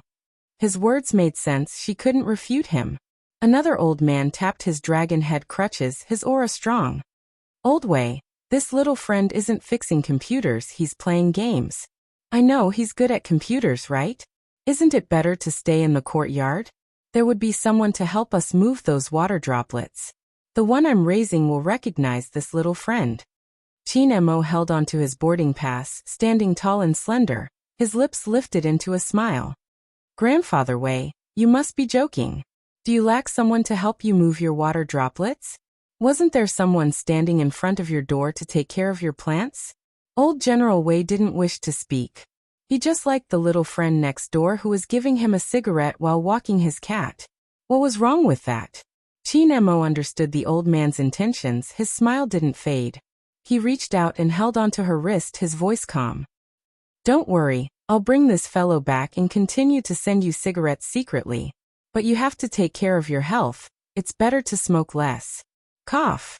After all, he was an elder, and old General Wei still had to maintain his dignity. "Go, remember your identity when you go abroad." Yes. This was probably the reason why Chinemo was so likable. Even though he was cold and aloof, he hid his sharpness in front of his elders. He was humble and didn't seem cold at all. Instead, he was calm. Bojo stood at the side, thinking, "Brother Emo, I'm bringing you back this time, not you. You're going to be in a daze." It was as if he could imagine the shock in the Almighty's eyes. Thinking of this, his thin lips curled into a smile.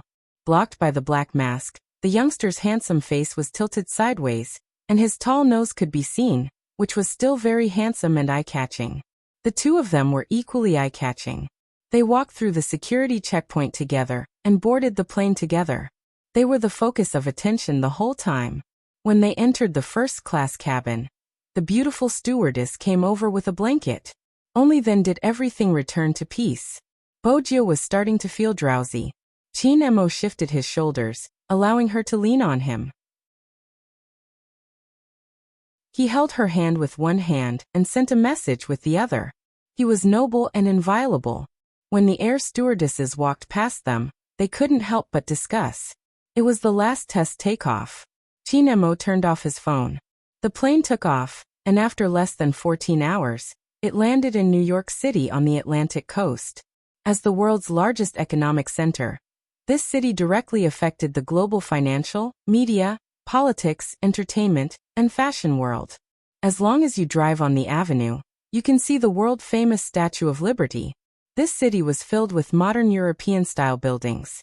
The roads were wide and straight, and limited-edition convertible sports cars could be seen everywhere. There were also many famous schools in the city. When Bojio and the others arrived, it was nighttime. A chauffeur came to fetch them, wearing white gloves.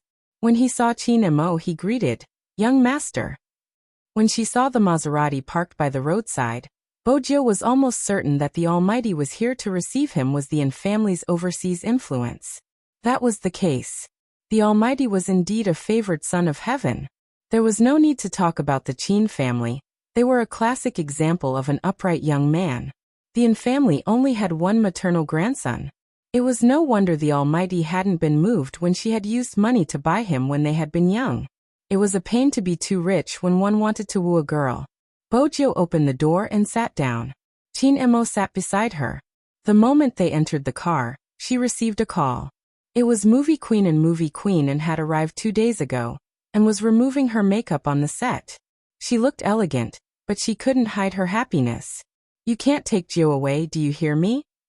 "I won't. I'll send her over now." Chin Mo's voice was calm. He listened for a few more words before hanging up. The chauffeur spoke up. From the way he drove, one could tell that he had undergone proper etiquette training. "Young Master Gio, have you ever been in New York before?" "No," Bojio replied calmly. But when she saw the familiar streets, a mischievous glint appeared in her eyes. Especially when she saw the 2 police cars pass by each other, the corners of her mouth curled up. She seemed to be smiling, but it didn't seem like a smile, bringing out Z's unique evil aura. That devilish aura was concealed by the neon lights that filled the sky.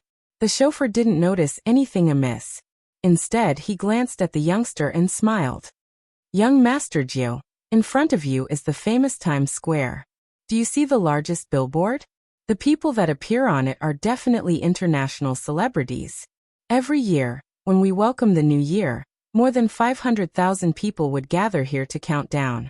It's a grand occasion." When Bojio heard this, she reached out to caress the bridge of her nose. She couldn't tell him that she had fought with the Almighty here. That had been the first time they had fought. In front of the opera house, people had acted like they were in the movies. It was here that she had met her most feared opponent. But at that time, she hadn't known that the person who had almost destroyed her billboard was her pet. It was obvious that Chin Mo's memories were here. His gaze deepened. He turned back, his voice slow. "I thought that anyone who sees this place for the first time would be more or less shocked." "I'm shocked too." Bojio stretched lazily. "But I'm still jet-lagged and can't perform well." With that, she leaned into Chin Mo's arms, lying on his long legs. She smiled faintly. "Sleep for a while more." Chin Mo allowed the youngster to lie down, not saying a word. On the other hand, the chauffeur's eyes widened. Fortunately, before his young master had arrived, he had heard many things. Otherwise, when he saw this scene, he would really wonder if he had seen a fake young master. The drive from the airport to the filming location took about 1.5 hours.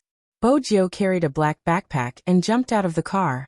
She was still wearing a large black mask. The cold moonlight shone into her eyes, bringing out the best in this place.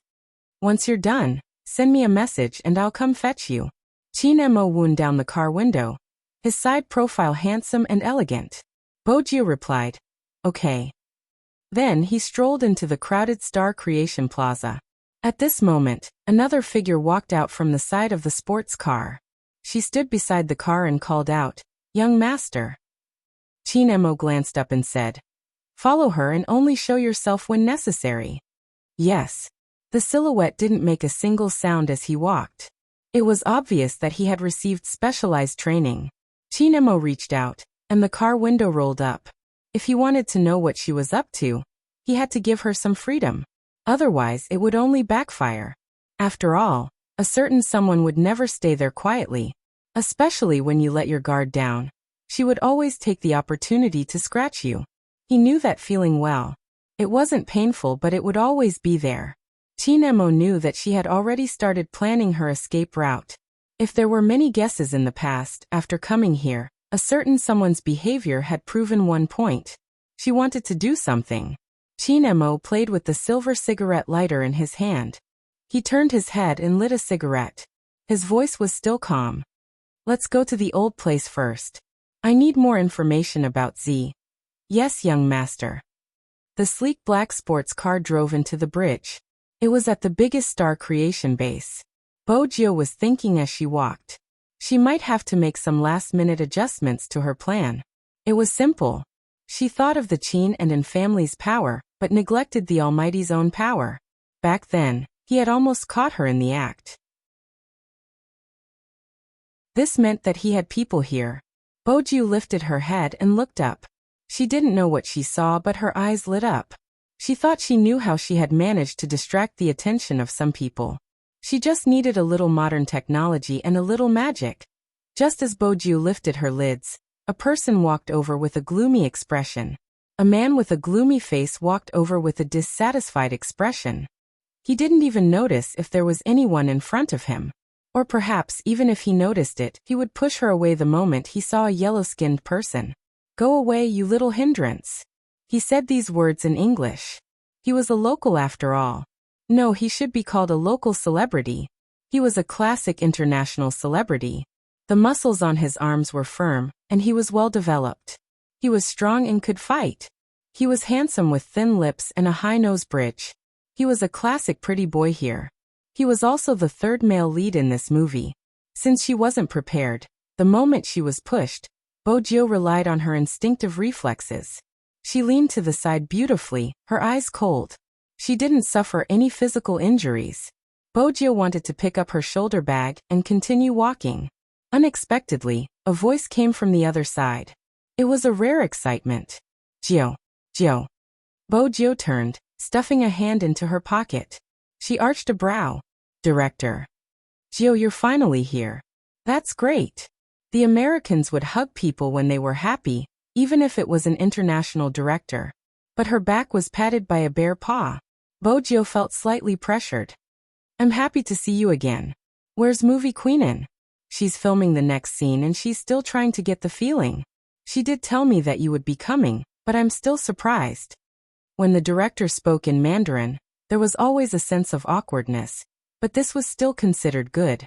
It was also because of the director's hug and welcome. The busy staff around them stopped what they were doing. Their gaze landed on Bojo. Under the warm night lights, a slender figure stood there. With a lazy smile on his face. He had one hand in his pocket and a black bracelet on his exposed snow-white wrist. He had a head of silver hair and a pair of shiny black earrings. He was young, handsome, and full of evilness. Oh, this boy is really pretty. That pair of black eyes fits my fantasy of an Asian. But there aren't many Asians who would dye their hair this color. Shouldn't they all have black hair? This does fit the image of the mysterious hacker in the script. I don't think so. He looks so skinny, can he fight? I'm not sure. I heard that the director went to all the countries in Asia to find such a person. Why not go to Japan? At least they would be more obedient and cooperative. Listening to the discussions around him, the third male lead also spoke. His voice wasn't loud, but everyone could hear him. Huaxia's male actors are all weak chickens. Everyone knows this. I reckon that once there's a fight scene, this person will be shouting for a stunt double. You guys have to be merciful. Don't scare our Oriental dolls. What if they break them? With that, a burst of laughter came from the other side. That smile could be said to be a joke, but for some reason, it made people feel uncomfortable. Bojo held her shoulder bag with one hand, glancing over. The international director was still immersed in the excitement of Bojo's arrival. Besides, he had to remind the filming team not to make any mistakes. Hence, he didn't notice anything. On the other hand, the third male lead caught her gaze. He lifted the edges of his lips in a provocative manner as he mouthed, "Chinese pig." He spoke in English. With that, he turned and continued laughing with the people beside him. Bojio's gaze deepened, turning into ice. It seemed to have become a strange phenomenon in this industry. Every actor in China wanted to develop here because they could prove that they were a superstar. Because of this, some people would use Chinese actors to open up the Chinese film market. It was a simple logic. Some Chinese actors would advertise in China, saying that they would be acting in a certain blockbuster. But when the audience entered the cinema, they realized that they weren't actors at all. They were just passers-by. The more this was the case, the more people looked down on Chinese actors. Gradually, in this place where stars were created, there was a saying, Chinese actors are willing to play any role, whether it's to paint them beyond recognition or to have them accompany them throughout the entire process. As long as you arrange a role for them, they will definitely let you earn all the Chinese people's money. After all, movies nowadays do need Eastern elements for the audience to buy in.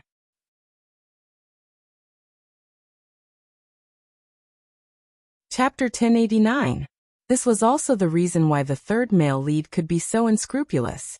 Bojio held onto her shoulder bag with one hand and stuffed her other hand into her pocket. She looked at him silently. Perhaps it was because he had been stared at for too long, or perhaps it was because the young man's eyes were so dark that there seemed to be no end to them. They were as deep as an ancient well, as if he was being stared at by something. For some reason, the third male lead felt that the young man's eyes were a little creepy.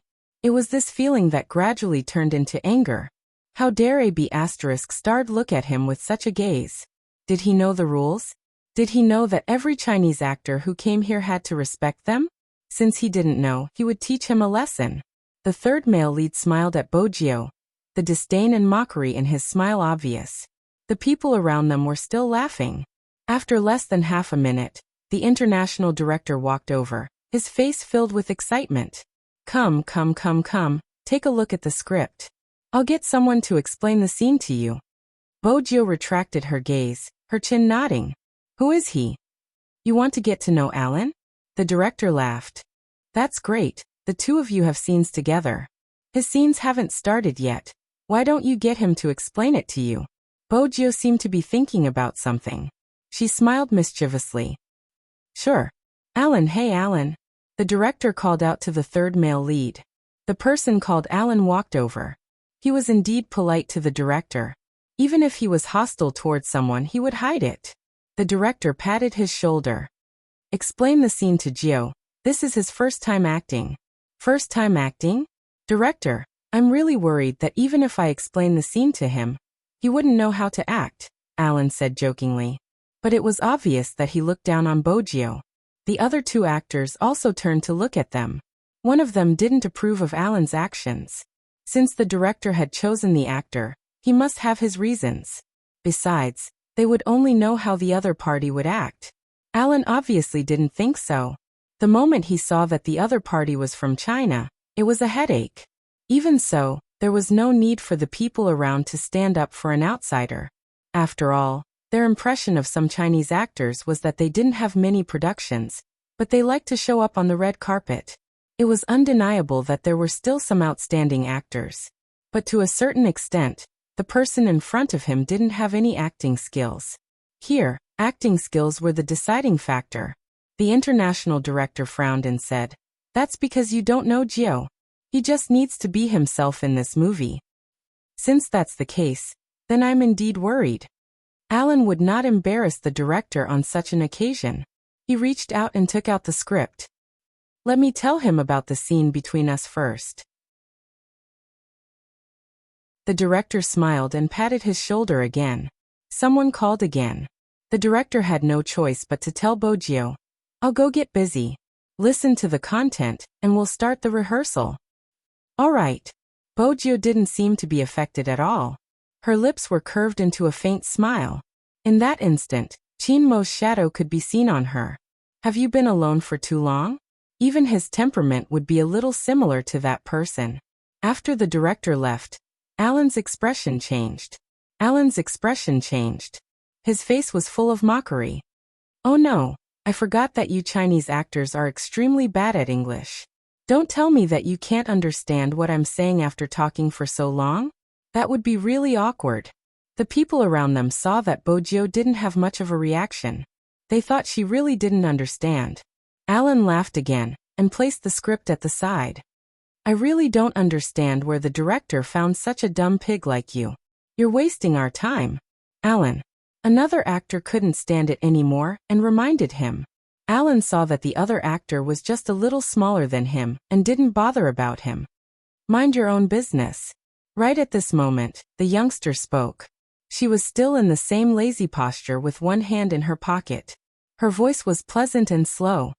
You're the dumb pig. 5 words, calm and indifferent. Those present understood Chinese, so of course, they understood the meaning of this sentence. Alan frowned. What? I said you the authentic British accent was filled with an indescribable magnetism.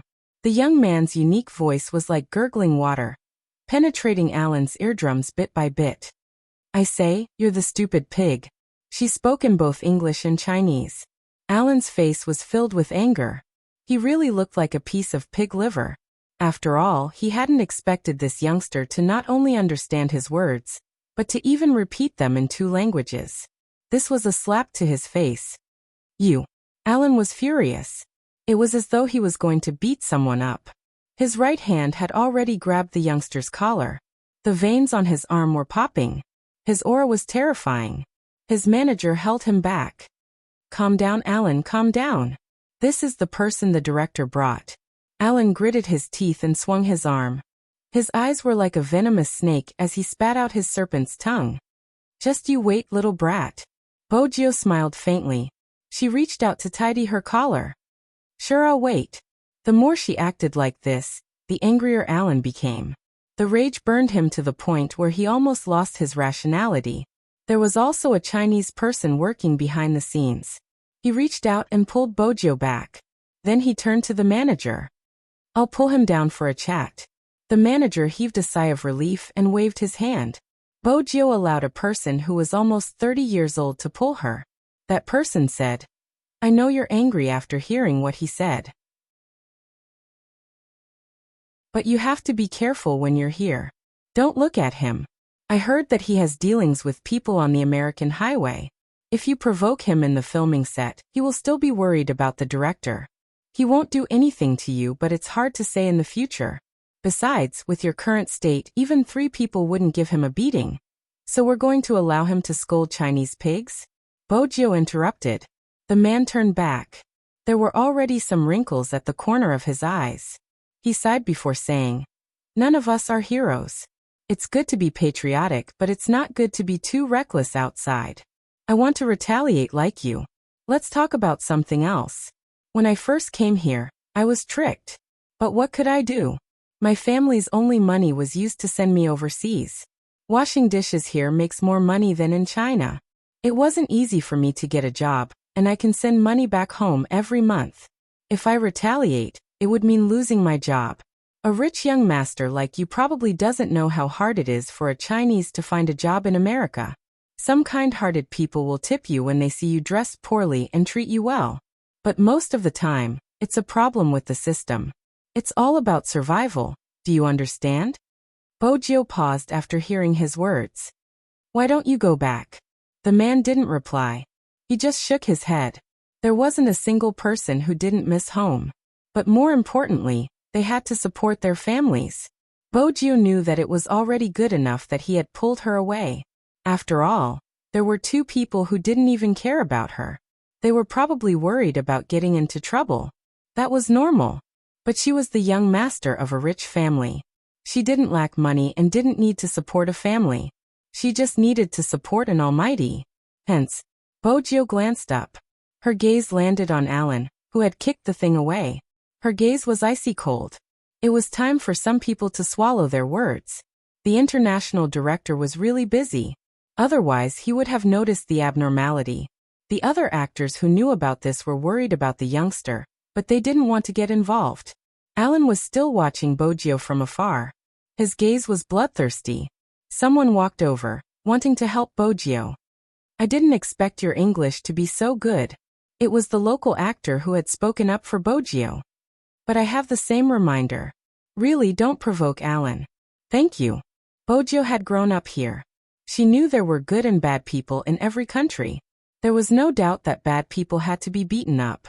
Other than Bojo, there was another Chinese actor. The actor probably walked through a lot of doors to get the role in his hand. He was standing beside Alan and saying, "Don't make life difficult for people who don't have any qualities. You should know some people who don't know how high the heavens are." Alan didn't like any Huaxia people now, so he didn't appreciate the actor's words. He glared at the actor and sat back in his resting position.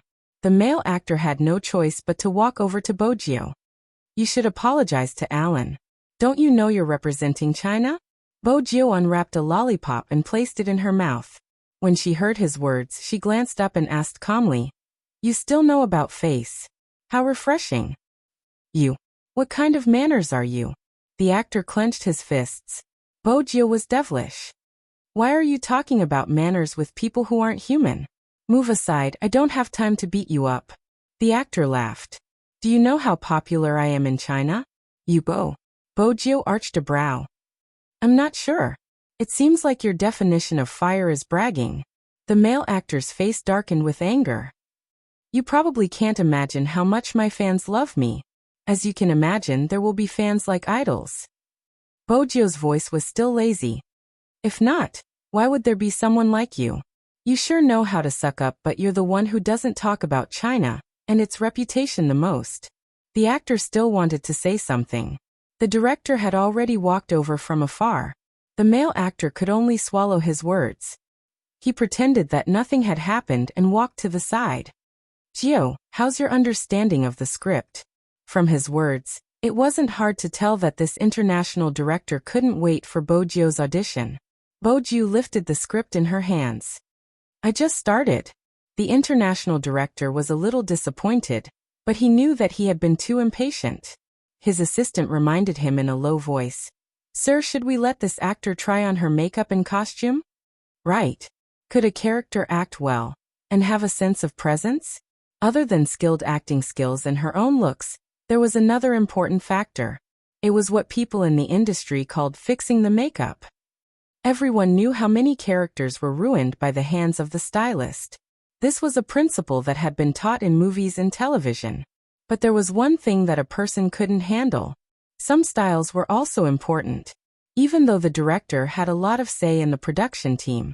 But from the looks of Bojo's character, she was the male god in many people's hearts even though she wasn't the male lead. But this character had an unimaginable amount of support online. A mysterious hacker who came and went without a trace, good and evil at the same time. People could only imagine how this character would look like based on descriptions. Indeed, from the height and age, this youngster in front of them fit the description. It was said that the screenwriter of this novel was based on the hacker Z who had been popular in the entire Fifth Avenue back then. They had only heard of that person but had never seen him before. But according to the description of the police, he was indeed around this height and looked very young. But no one knew the details. The screenwriter added in his own imagination and described him as a beautiful youngster with Eastern blood.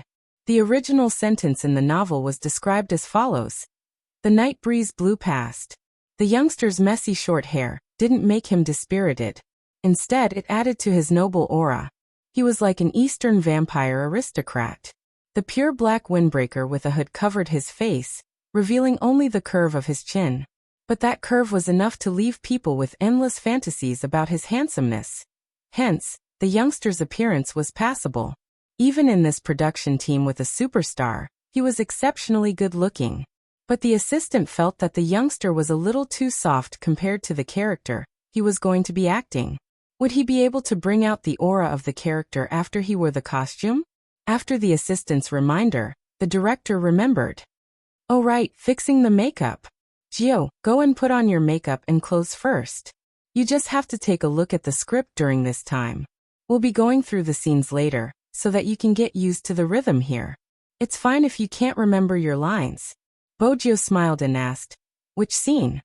"Which scene?" The international director was still hesitant.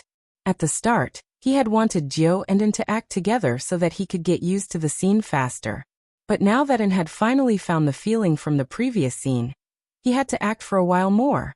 He caressed his chin, his fingers moving.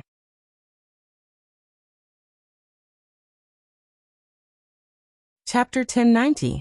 I think we should look at the makeup before filming, the actor from China said.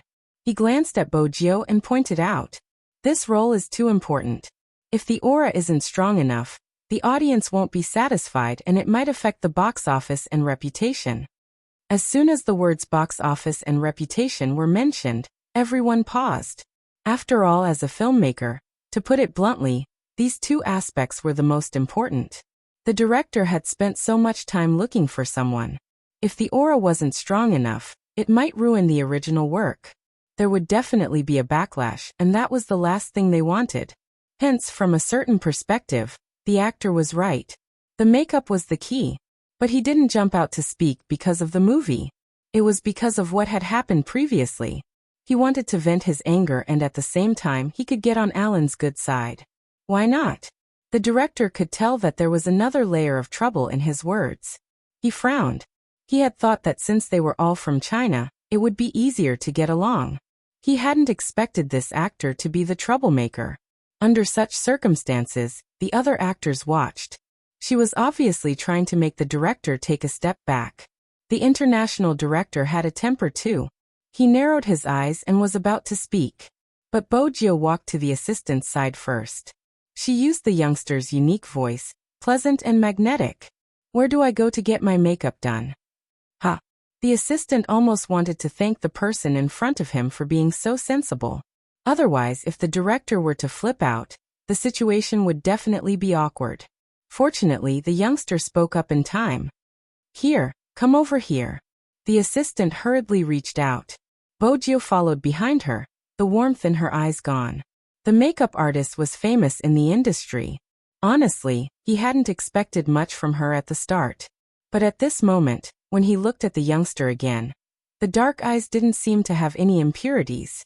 They were cold and mysterious. He raised a brow and asked the assistant, "What's wrong?" Getting into character early? The assistant could only guess. The aura exuding from the youngster seemed to be changing bit by bit.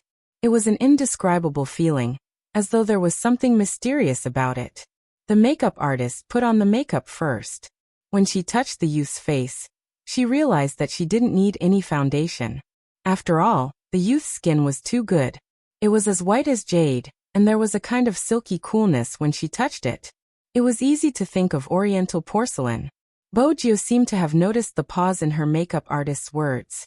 Bo Jio lifted the corners of her eyes, the tiny tear mole appearing. What is it? Ahem, nothing. The makeup artist was stunned.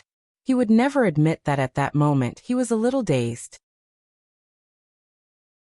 It wasn't rare to see good-looking people in this industry, but it was rare to see someone like the youngster who had a blood-sucking aura. The youth was fair enough. His eyes were very dark. Her eyelashes and the bridge of her nose were impeccably perfect. Especially the youth's lips, which were very pale.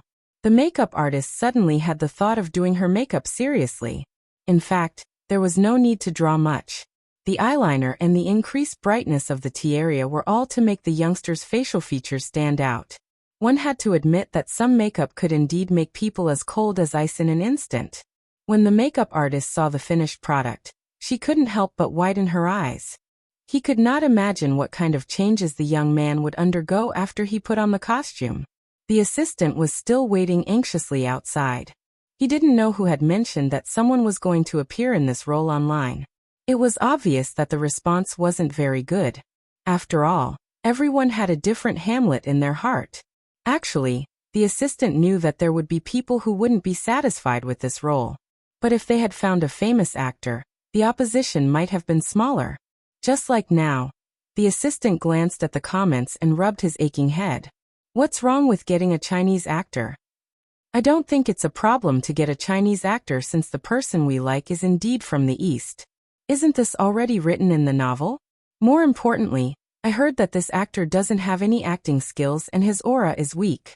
Weak aura? Oh my God. Isn't this ruining my idol? To be honest, I really hope so. There's no other way. I was going to watch it, but now I've completely lost interest. The comments online would definitely not be good. That was normal. After all, everyone had expectations for the idol in their hearts. As the assistant, it was probably time to remind the director. Hence, she ran over and showed her phone to the director. Someone leaked the news? The director was very smart. He could tell that there was something fishy about it. After all, not many people knew that he had poached Gio to act in the movie. The assistant lowered his voice. It's not a matter of who leaked the news, but whether the actor you found can pass the most basic test. Alan stood at the side and could see how ugly the director's expression was. He glanced at his phone again and smiled smugly. Then he glanced at the actor standing beside him. Aren't you afraid of dealing with someone who comes from the same place as you? I didn't do anything. I just wanted everyone to know what was going on. Obviously, the actor was a White Lotus. Alan appreciated his sense of attachment to a hero who knew how to adapt to the situation. That was how a Chinese pig should be. The atmosphere was tense. The assistant kept raising her wrist to look at the time. There were too many staff here. Only those who were filming were at other locations. Most of the rest were here, including some of the main actors. The assistant was really worried that the effect would be too bad. When the director, before the assistant could finish analyzing the situation, the moment she looked up, she was completely stunned. Her hand holding the phone also squatted on the spot, and her mouth opened to a certain extent. Every inch of expression on his face was filled with intense amazement. The crowd followed her line of sight. The first thing that came into view was a slender figure in a black trench coat. Gradually, the youth walked out of the darkness. His silver hair was mostly covered by the hood of the coat, and only his face could be vaguely seen. He was handsome, cold, and had a hint of evil. He was wearing a white shirt, which was pulled to one side by the youth. This outfit didn't suppress the youngster. Instead, the youngster controlled it. Most importantly, his eyes were extremely dark and mysterious. When the youngster played with the pure silver USB stick in his hands, he walked towards them. When he glanced up, black feathers flew into the air. Everything behind him seemed to have become a backdrop for the youngster. In the blink of an eye, his soul was destroyed. In that instant, there was only the sound of people gasping. One of the staff clutched his chest in agitation. The other exclaimed in disbelief. Even though some of the main actors didn't express anything, the shock in their eyes proved that the youngster's makeup was flawless. The assistant struggled to find her voice. Director. Ha ha ha. The director wasn't a straightforward person. But ever since Gio came, he laughed more frequently. Now you know, only Gio is suitable for this role. Really? How can they be so similar? How can they be so similar? The assistant was a fan of the original novel. At this moment, she was circling around Gio. It was as though she had seen her male idol. She wanted to touch him. Who could understand? Alan and the male actor had the ugliest expressions. Both of their expressions changed at this moment. The former clenched his fists unwillingly, a sinister glint in his eyes. The male actor was slapped in the face. After all, he had always been hailed as a stunningly handsome man in China. Right now, standing beside the youngster, he was almost out of the picture. The director was still laughing. The other actors expressed their friendliness towards Gio. Hey bro, I can guarantee you that many people will change their opinion of you with this makeup. Gio smiled lightly. Thank you. We are looking forward to your next performance. It was another local actor. He reached out to shake her hand. Perhaps many people thought that makeup was based on one's looks, but that wasn't the case. If it wasn't for Gio's character, which gave people a mysterious and noble aura and a pair of playful eyes, they wouldn't have thought that just because they were good-looking, they wouldn't have been acknowledged. But the acknowledgement made Alan extremely unhappy. He couldn't take it anymore. He took a step forward and started to mock her openly. In China, there are too many people who are just good-looking but don't have acting skills. They are still chased by a group of fans. Brother, I have to tell you, that doesn't work here. Actors still have to rely on their acting skills to speak. Gio stopped playing with the USB. She looked at him and suddenly broke into a smile. That's rare, I agree with you on this point. Actors still have to rely on their acting skills to speak. It's about which country they are discriminating against. Alan narrowed his eyes. The tension made the director frown deepen. Alan, you need to calm down. It isn't suitable for you to act with Gio now. Cancel what we just said. With that, the surrounding people heaved a sigh of relief. After all, if they really used the fight scene, Alan might take revenge. Even if he didn't, the youngster wouldn't be able to take a single punch from him. However, to everyone's surprise, the young man, who had always been smiling faintly, suddenly said, "Don't. Alan wants me to see how he acts in an action scene.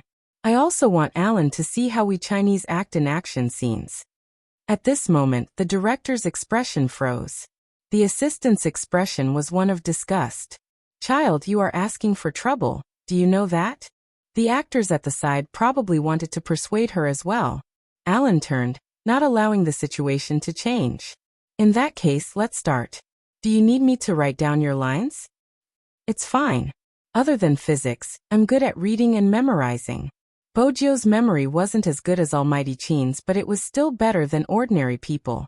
This was a skill that every hacker had to train. Since she had read the script twice, it wasn't hard to remember the 3 lines. The director was worried, his expression darkening. He reached out, wanting to pull Bojio back. But Bojio held onto his wrist. "It's a good chance to test my acting skills." "Assistant. How does this look like you're trying out your acting skills? You're clearly trying to get yourself killed. Don't all good-looking people use their brains?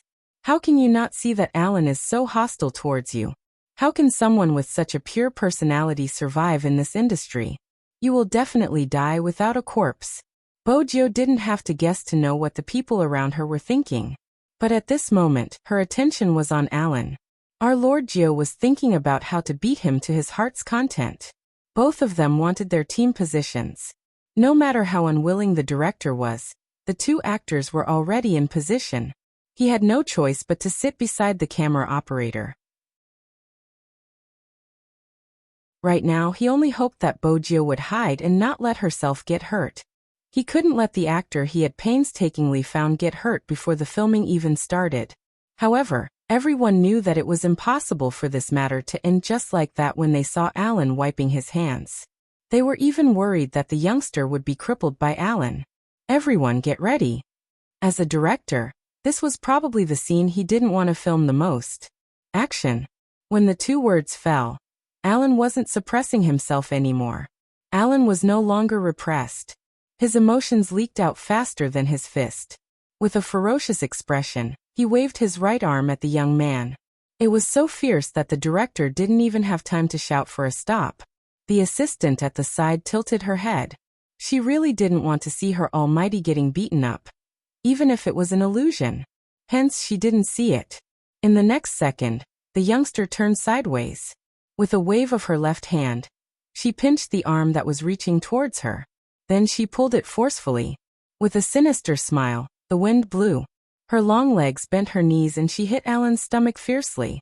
What was even more shocking was that when the youngster did this action, her right hand was in her pocket the entire time, which meant that she only used one hand. The black trench coat was rolled up, along with the hat that was hanging down. She was ruthless and extremely cool. But that wasn't the end. Alan wanted to dodge. However, he was pulled back by the youngster. Just like that, she held onto his wrist with one hand and used it as a fulcrum. With a somersault, she threw him out. There was a loud bang. Alan was thrown onto the ground. Just the sound alone was enough to tell how painful it was. Not to mention the twisted expression on his face. The rising dust caused everyone's eyes to widen. The youngster in the black trench coat was extremely nonchalant. She strolled over and looked down from above, revealing only a section of her chin. She said the first line in the script. "I hate people punching my face the most." You're tuning in to the Echoes of the Heart YouTube channel. Don't forget to subscribe and join us on this journey to catch the most captivating stories.